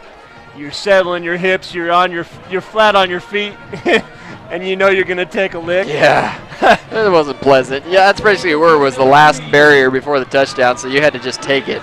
Yeah, you had to be just a human battering, or just you knew you were going to get rammed. But well, we're going to put 12 more on the clock. We're going to start this 4th quarter. The score still 15-7 in favor of the visiting Cougars. I'd like to thank all of our sponsors, the CrossFit, Ashley Regional Medical Center, L&L Motor, Moon Lake Electric, and Pilot Logistics. That cool halftime show was brought to you by Jiffy Pond and Bigfoot Fly Shop. If any of you would like to get tonight's game, you can get that at www.vtvchannel6.com, or you can call the boys down at 781-1902. They'll be happy to hook you up. Well, we see down here that Megan says Megan yes. says yes. What do we call that? We call that the promposals. Yeah, I know this is homecoming, but they've hired VTV to do one. They've hired the cheerleaders to do one. I keep waiting for an airplane to fly across the field with somebody saying yes. Well, I could smell smoke. Maybe there's like some message out there and fire. Some fire signals out there. Right up the middle. Oh. Boy, he lost it. But they'd called it down already. Good to say. Tragan Daniels falls on the ball, but right when he gets through the line, his arm gets peeled back, and bloop, there goes the ball goes down. It was caused by the ground. He almost gets smashed. And you see Tragan, that's how they teach the lineman is. Down. You get on top of the football. Don't try to bend over and pick it up. Down, And he does what he's coached. It just falls on that football. 1st and 10, 34-yard line. We used to have practices where all it was how to deal with a fumble. Ooh, there's that read. He gets a little bit of the edge. Out of bounds. Cougars pulling back. They weren't going to risk a late hit and getting more yards. Yeah, they've had a couple of those, so that's going to be about a 6-yard pickup on 1st down, 2nd and 4, and that opens up the playbook for Reitzel. And I want to remind you that Kunis has a heck of an arm. 30 yards to the end zone is nothing for him.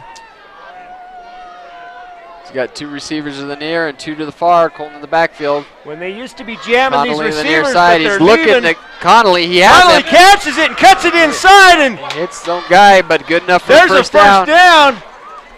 And they're starting to open up and look.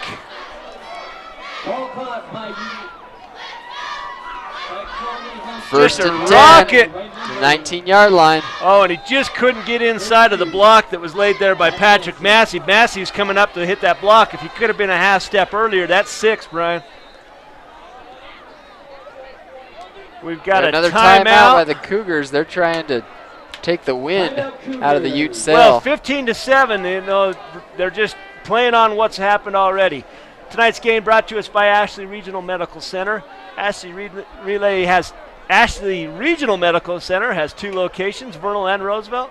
The Roosevelt Clinic offers full services, lab, x-ray, women's health, including OB services. Thanks for sponsoring tonight's game. Well, let's play the what-if game. They get it in the end zone. They score 6. Do you go for 2 and try to tie it up, or do you just you absolutely go. You go for 1 and hopefully you get the ball back. No, you absolutely got to go. If you're going to be down, you're down 2 or you're down 1. You got to go for 2. Yeah. There's no doubt that at this point in the game, the way things have gone back and forth, they've got to go for 2. Like you said, they'd be foolish to just go 1 because you're playing on too many odds that you'll get the ball back, get back within even field goal range. Well, and we know So you might Seitz as well. has got a leg, but my call is absolutely. Well, we'll see what they can do. 1st and 10 now from the 19-yard line for the Cougars. Or, I'm sorry, for the Utes. Cougars on their heels, but have been known to stiffen up in the red zone and hold the Utes tonight. Keep those snaps down. Looking across the middle. He's got a guy open. Got him a nice catch. And he lowers his shoulder, but there's still 3 guys were able to push him out of bounds. I tell you what, Dylan Hanks is having a tremendous game, and that's Great a tough catch. Yeah, watch over his this shoulder. throw.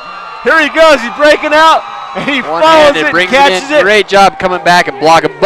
Take that. Man, I'll tell you what, Hayden Bunderson, who's also had a couple of game-saving touchdowns, lays a block. I think he put it on number 18, Latui. Yeah, I was going to say a much bigger Latui. But Latui didn't First see the and block goal. coming. 1st and goal from the 8-yard line. Got to capitalize. They're in the red zone. He gives it to Sneaks Colton. past the first blocker and picks up about 3 yards, Brian. Colton keeps pumping his feet. Squeezes it to about the 5-yard line, maybe the 4. 2nd and goal from the 4-yard line.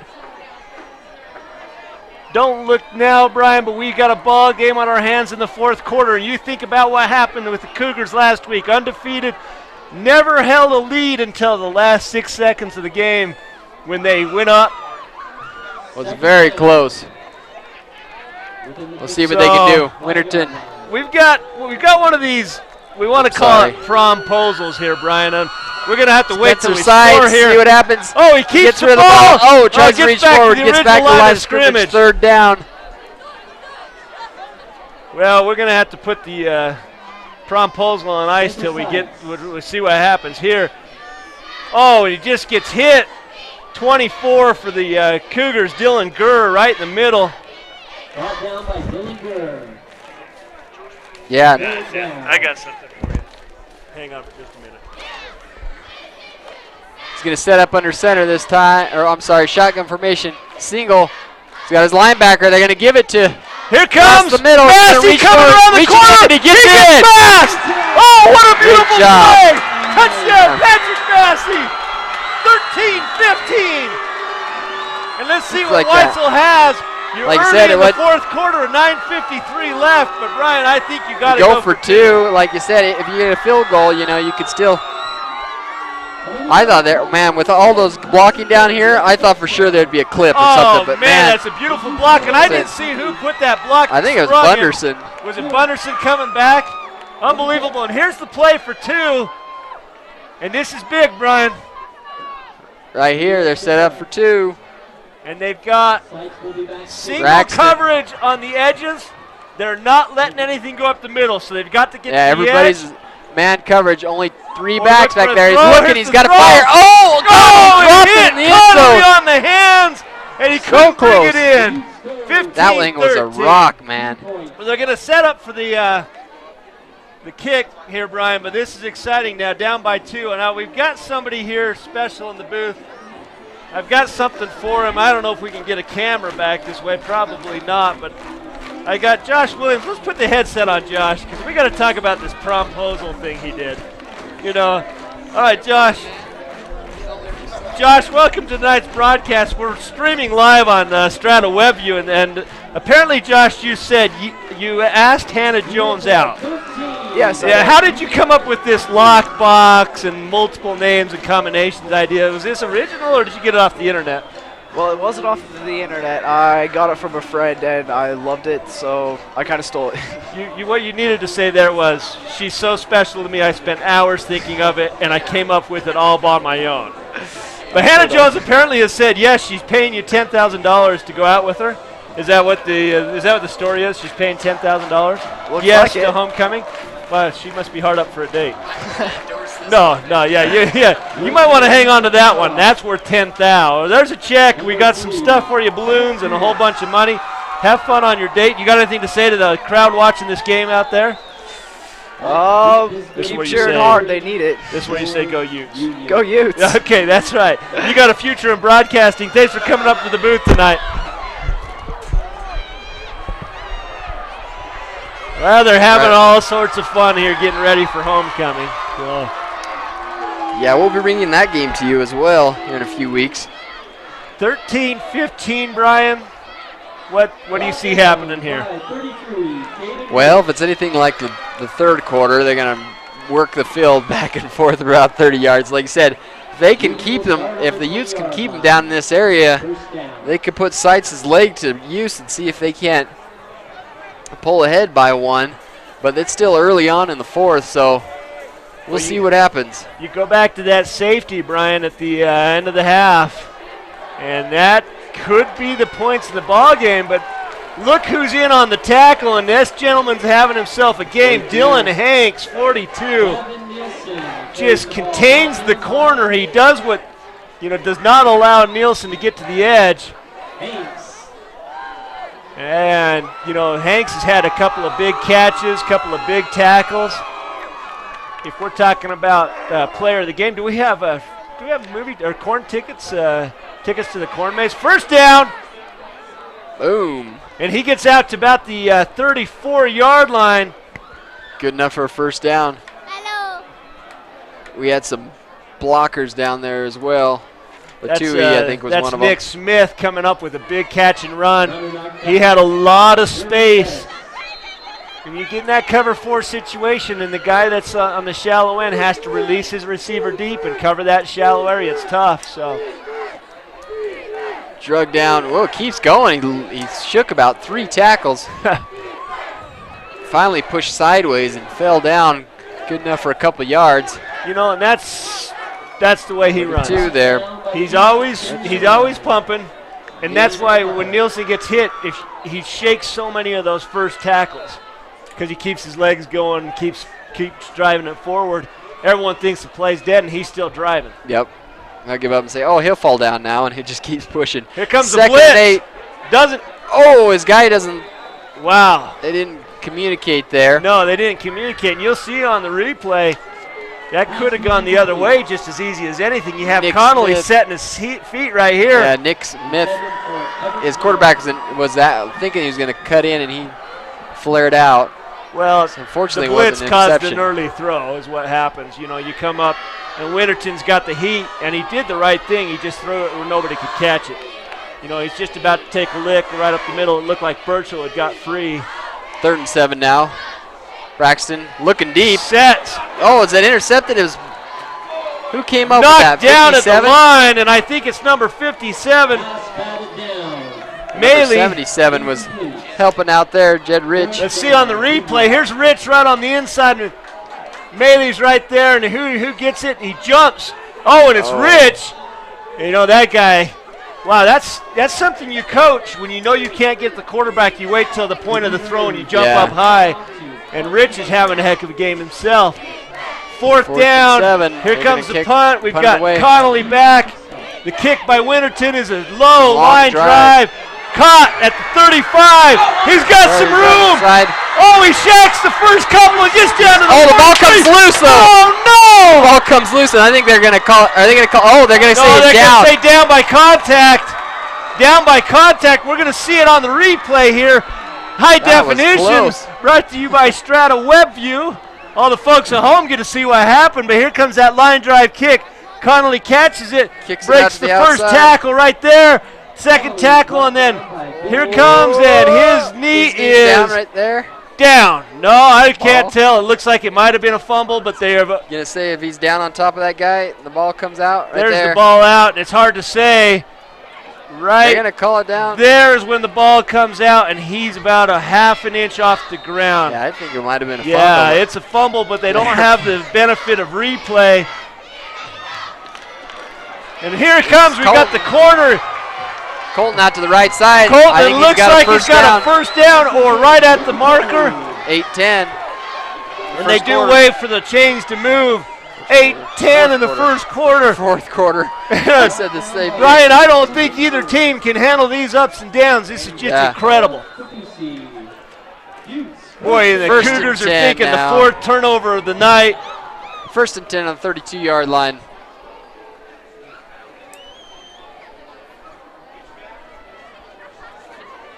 Look for that design run to the right side. They've got Hanks up there. But he Braxton leaves, looking, and here goes he's the gonna fire out. Oh, he's got Connolly open and just overthrows him. So close. Wow, Cougars Just wasn't breathed a able to sigh find of that relief, ball. but Connolly was broke free and got past the defense. And he's just So going close, for just that to his corner. He did a great job throwing to his outside corner, but it was just a little too far out of his reach. But he had his guy beat. 2nd and 10 now for the Utes. Well, they got to be starting to thinking about the 20-yard line, too.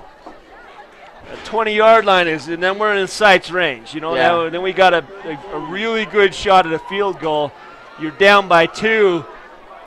You got to be thinking about both sides of this. Braxton And here's the hands off. handoff. He's got some room. He's just got to beat the corner. And Oh, he the ball gets comes. I contained. think the ball's down. Yeah, he's definitely, if the Squirted last out one was down, afterwards. this one's down. So 3rd down Third at and about the 5. 28-yard line. That's going to be a little too far. They got to get something big 3rd down here. Yeah. Braxton has the arm, and he's got receivers that can catch. He just got to get that 5 yards that he needs for the first down. 7:20 marching on the clock now, 4th quarter. If you're just joining us, late in the 4th quarter, Brian Nielsen, Mark Mason, the score 15-13 in favor of the visiting Union Cougars. The difference in this game has been a safety. Yeah, we had a game-saving interception at the 1-yard line. We got a false start of all things, Brian. Going to push him back. He was Yeah. looking out to his right side. And I think Wanted to I hit. think it was the receiver that left early. You know, sometimes Yeah. you get juiced up, and you know the calls. Hey, your number's been called, and oh Yeah, boy. now it's about 3rd and 12 now. 6:58. That did stop the clock with that penalty. Well, and you got this place where this is really 2-down territory too. You know, you don't Yeah. need 12 yards here. You need 5. You know, get 5 and then make that 4th down a conversion that you can make. So, Man in motion. Number 42, Dylan Hanks, is going to reset, trips to the near side. He's going to look to his near side. He's got Colton there to block. He's going to hold on to the ball. Comes fumble! loose. Get on that ball. fumble! Oh, gets it on the. Oh, wow! Woo! Thank goodness for linemen. Trenton Atwood comes up. I think it was Atwood. Is it 55? 65. 65. Trenton Yeah. Atwood comes around. And Man, that ball was slippery. Look at it. My. Whoop. Goes out. That turf is slick. I'm telling you, that's the first thing I noticed. Luckily, we have a good disciplined lineman to just Atwood. jump on the ball. Yeah, down. You get down. That looks like they're going to punt. Oh, So they that are set play up. just, wow, you got the penalty. They're going to try to pin him Well, on the 1 yard line. and if they everybody can. on the Cougars side. In fact, if I was the Cougars, I'd just bring 11 guys up because you got to be thinking fake too.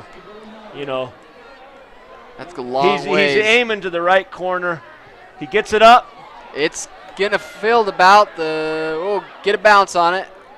Nope, it's going the wrong way.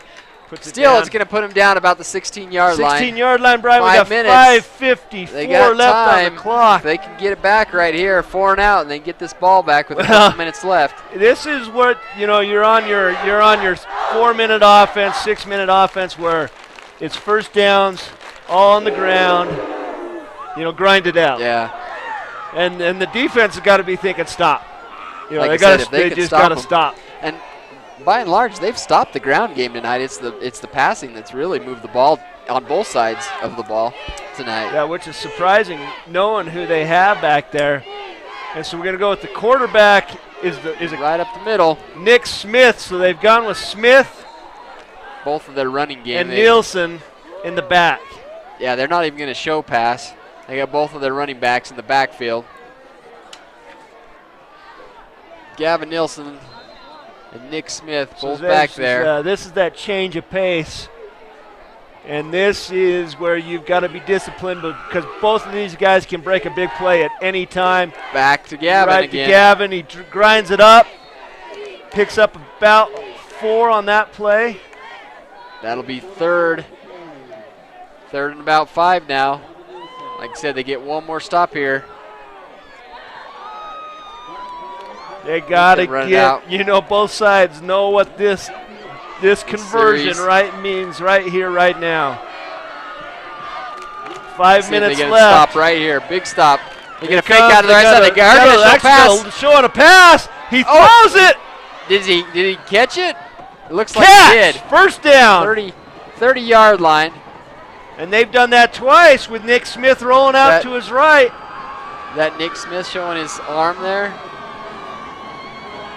And they move the chains. So. Nick Smith pump fakes, finds, was it Latui or who caught that? I believe it might have been. Caught it, good enough for a first down. First and 10 on the 30-yard line. 4:40 marching, like you said.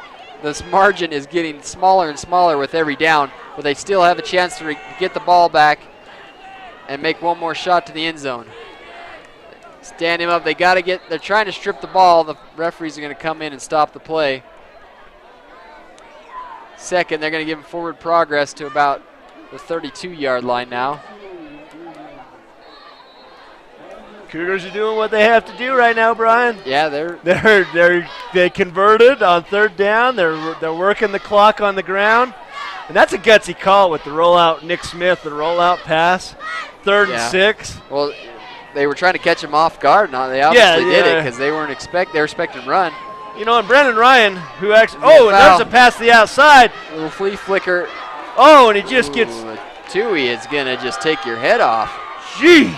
And I'll tell you what, Burtzel hit him, but Burtzel's the one right now that's slow getting up. He got the air knocked at him, holding his stomach. Here comes Burtzel right here, and there's the lick. Boom. Somebody's legs came up and got him right in the gut. Third and about 4 now. And another conversion opportunity. 3:26, the clock is rolling. And you got to play tight coverage because they've shown the chops to throw.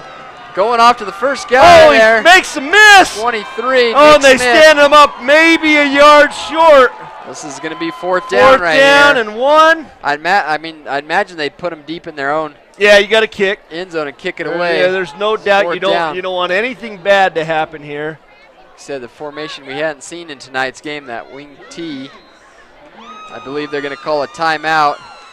Here's the timeout, Brian. We've got 2:50. They're resetting the clock. They put it up at 3:08. Down by 2, or up by 2. The Cougars, 4th and 1. They're coming to the sideline. I don't think there's going to be much conversation. Yeah. I mean, ultimately, they could think about it, but I don't know why. I mean, you risk so much by trying to go for it right here. If you give it away, you give an excellent field position. You punt it away, and you're going to, I mean, at the least, get them back on their 30-yard line, if not more. A lousy punt would put them on their 40, but that's 20 yards. You know, that's so you got to do that.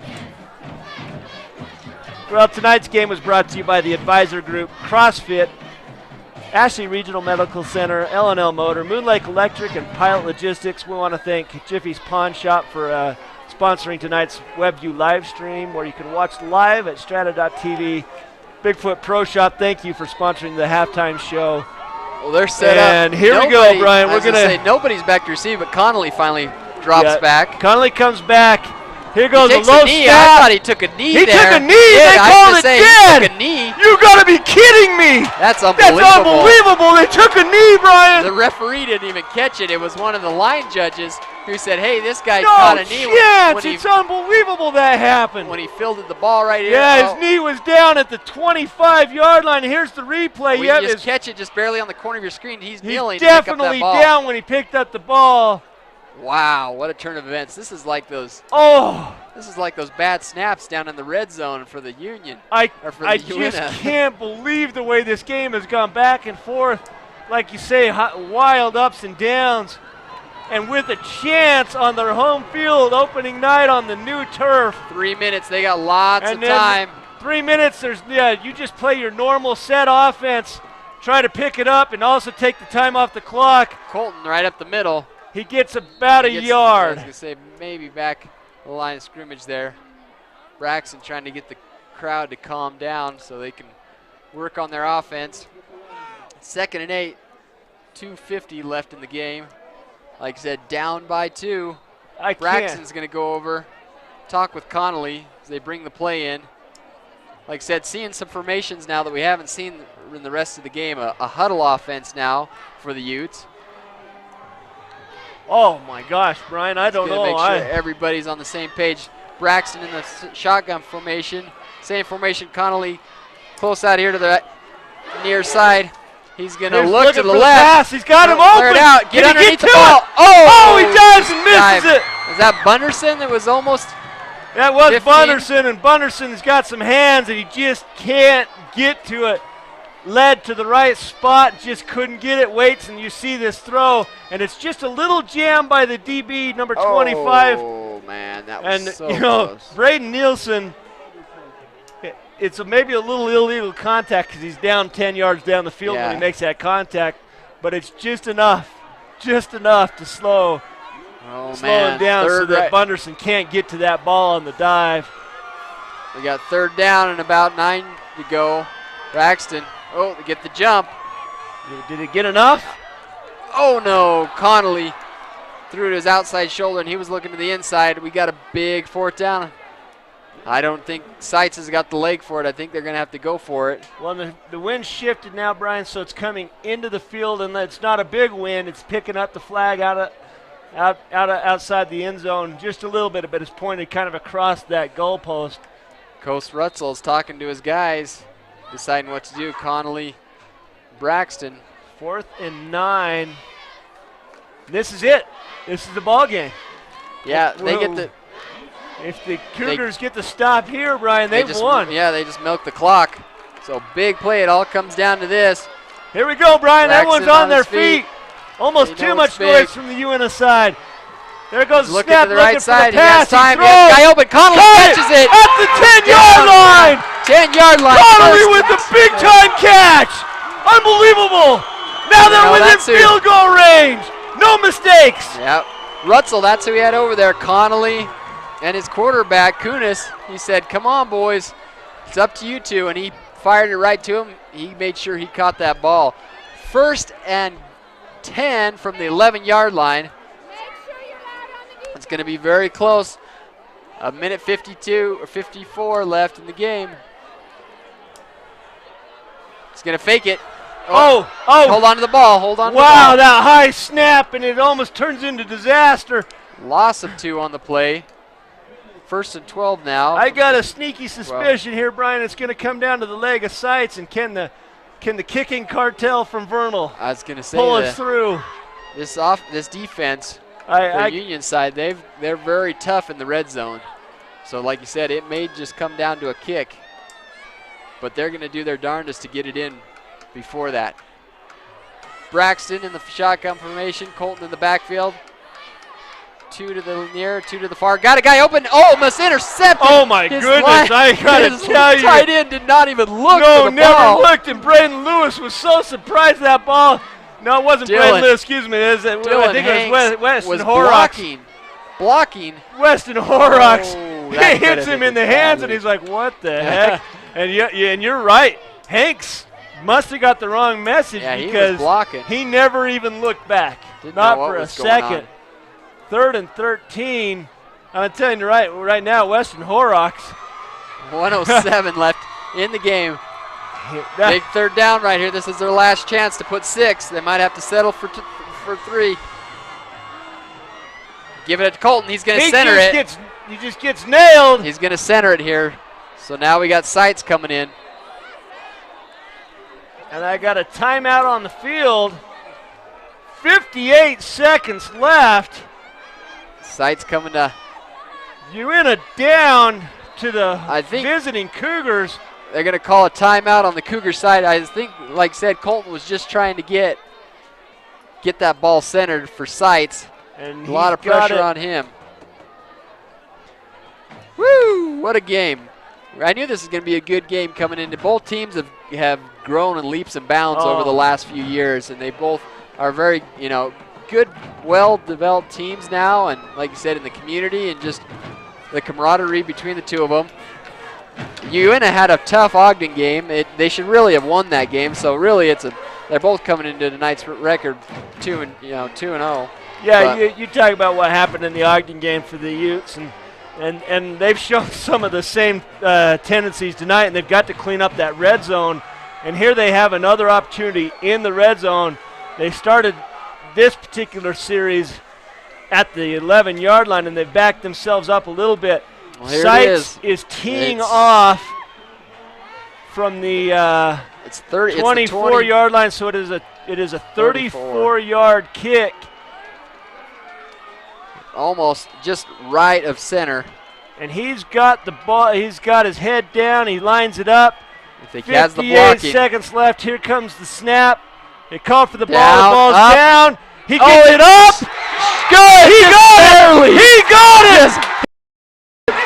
54 seconds left, and the Utes with their first lead of the game. This ball game is anything but over with what's happened. That first play of the game, like you said, that could be a repeat, very likely. But holy cow, what a kick. Wow. That thing was inches. This game is anything but over, though. They can't celebrate too early. And I've got to tell you right now, the Cougars are over there, and they're already setting the huddle, and you watch that replay, and he got it, but by the thinnest of margins. They got it, but like I said, there's still just under a minute left in this game, so they get a good return, a couple shots deep, and they could be in field goal position just as easy. Boy, do you kick it out of bounds? Risk it. I don't know if he has the leg. He's kicked it in the end zone. He's got a touchback. If he still got it, and he's got a lot of joy in him right now. He's juiced right now, right? Yeah, you got that adrenaline flowing. Boy, it didn't look like a clean snap and hold on that like kick. I said, I was worried. I thought for sure it was going to be another one of those. Boy, and he kicked it low, and that's the kind that gets blocked, Yeah, it's a good block. So he's on cloud 9 right now. He's going to see if he can't put this one in the end zone. Well, we've got him lining up. Now all we need. 55 seconds left in the game. 15-16. He just puts a chipper up there. He's going to cut it short. Oh, and there's a fumble. The ball up the middle. At about the 28-yard line, they finally call it dead. Yeah, it's going to be about the 20. They'll spot it about the 29-yard line. Yeah, you know that's Gavin Nielsen with the ball in his hands, and it's scary every time he touches it. He's got big game written all over his resume. We got Ty Winterton. He can fire a cannon, though. Well, and this is, you talk about how do you play with a lead with 50 seconds left. Everything's in front of you. Yep. Nothing gets behind you. Yeah. Never. Cover 4. Don't make the mistake of looking in the backfield to see what's going on. Everything's in front of you. Stadium's rocking now, Mark. Oh, we're up here in this booth. I'm kind of worried about going down right here. Oh my gosh. They called a timeout. 46 seconds left in this game. The Uintah Utes first lead of the game, 16-15. Well, talk about a way to start the Uintah Basin high school football action off with the Basin Bowl between the Union Cougars and the Uintah Utes. And Union, by my estimation, really kind of dominated this game. You know, they stalled a little bit right at the end of the third and that fourth quarter, but they had more opportunities kind of given to them, and the Utes in the red zone had some challenges, but then they figured it out late, and they're kind of turning the tables on the Cougars, what the Cougars did last week versus the North San Pete.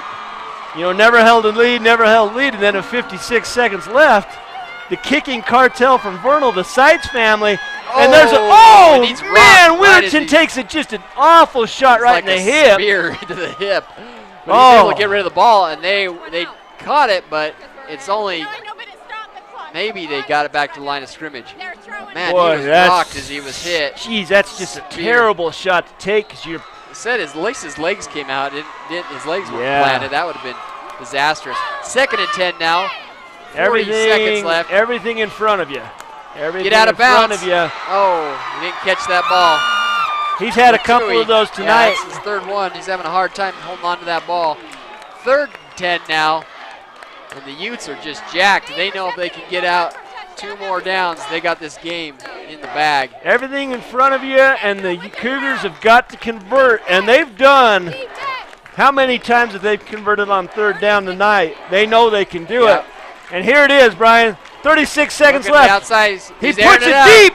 Bunderson underneath. Bunderson gets a push off, but they're not going to call it. No, because Bunderson had the position there. he's looking at the football, and then he becomes the receiver, so he has the right field position. So right here, last play of the game.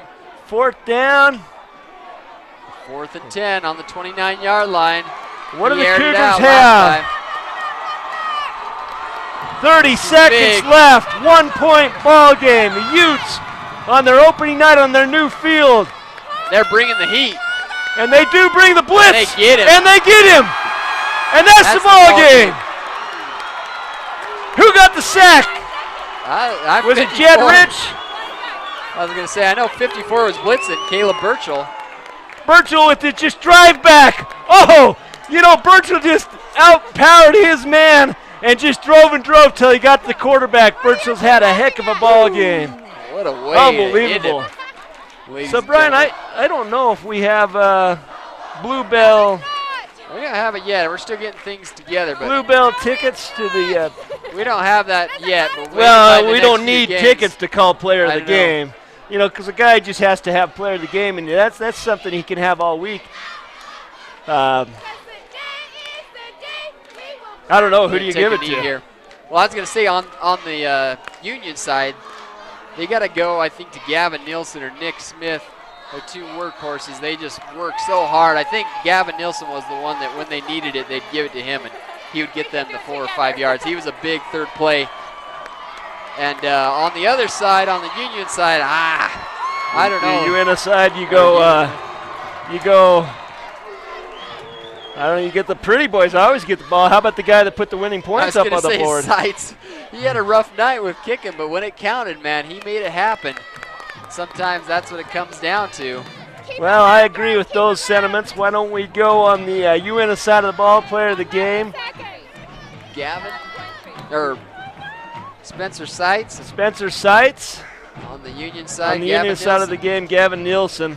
Good job to both of you guys. Good job to everybody. I mean, I saw a lot of things on the O-line and everything, and they were just, both sides were just great. I want to remind everyone that you can catch DVD and Blu-ray copies of tonight's game. They are available. Go to vtvchannel6.com or call 781-1902 for your copy. This is the old victory formation, and they take the knee, and that's going to ice it. Brian, I want to thank the high school administration and coaching staff for their coordination in helping us make coverage possible tonight. Want to recognize the crew. They are fired up, boys. Whoa, look at that. The first win on this new field. What a great way to start it out against your rival, too. They are jacked. I'd like to thank everybody who brought this game to you. The operators tonight, camera operators Danny McKenna and Alex Munson. On the graphics, we have Tyler Rasmus. Audio and video, we got Gerald Davies. Network and engineering, we got Brett Simmons. And the director, Dell Allred. I'm Brian Nielsen and Mark Mason. What a great way to start off VTV Channel 6 high school football action.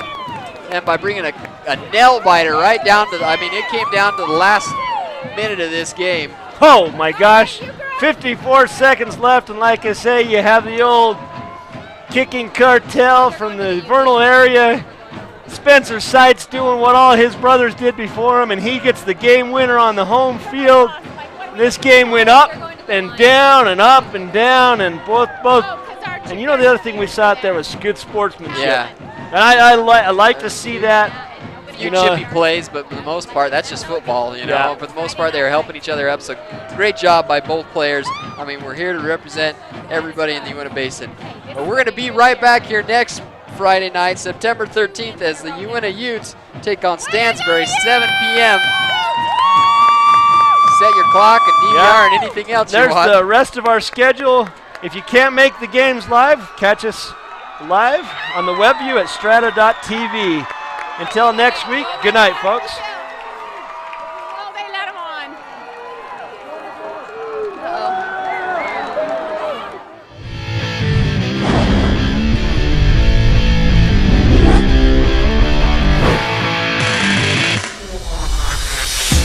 VTV Channel 6 and Strata Networks present live high school football coverage in high definition. Made possible by Ashley Regional, CrossFit Avenue, L&L Motor, Moon Lake Electric, Pilot Logistics Services, and the Advisor Group.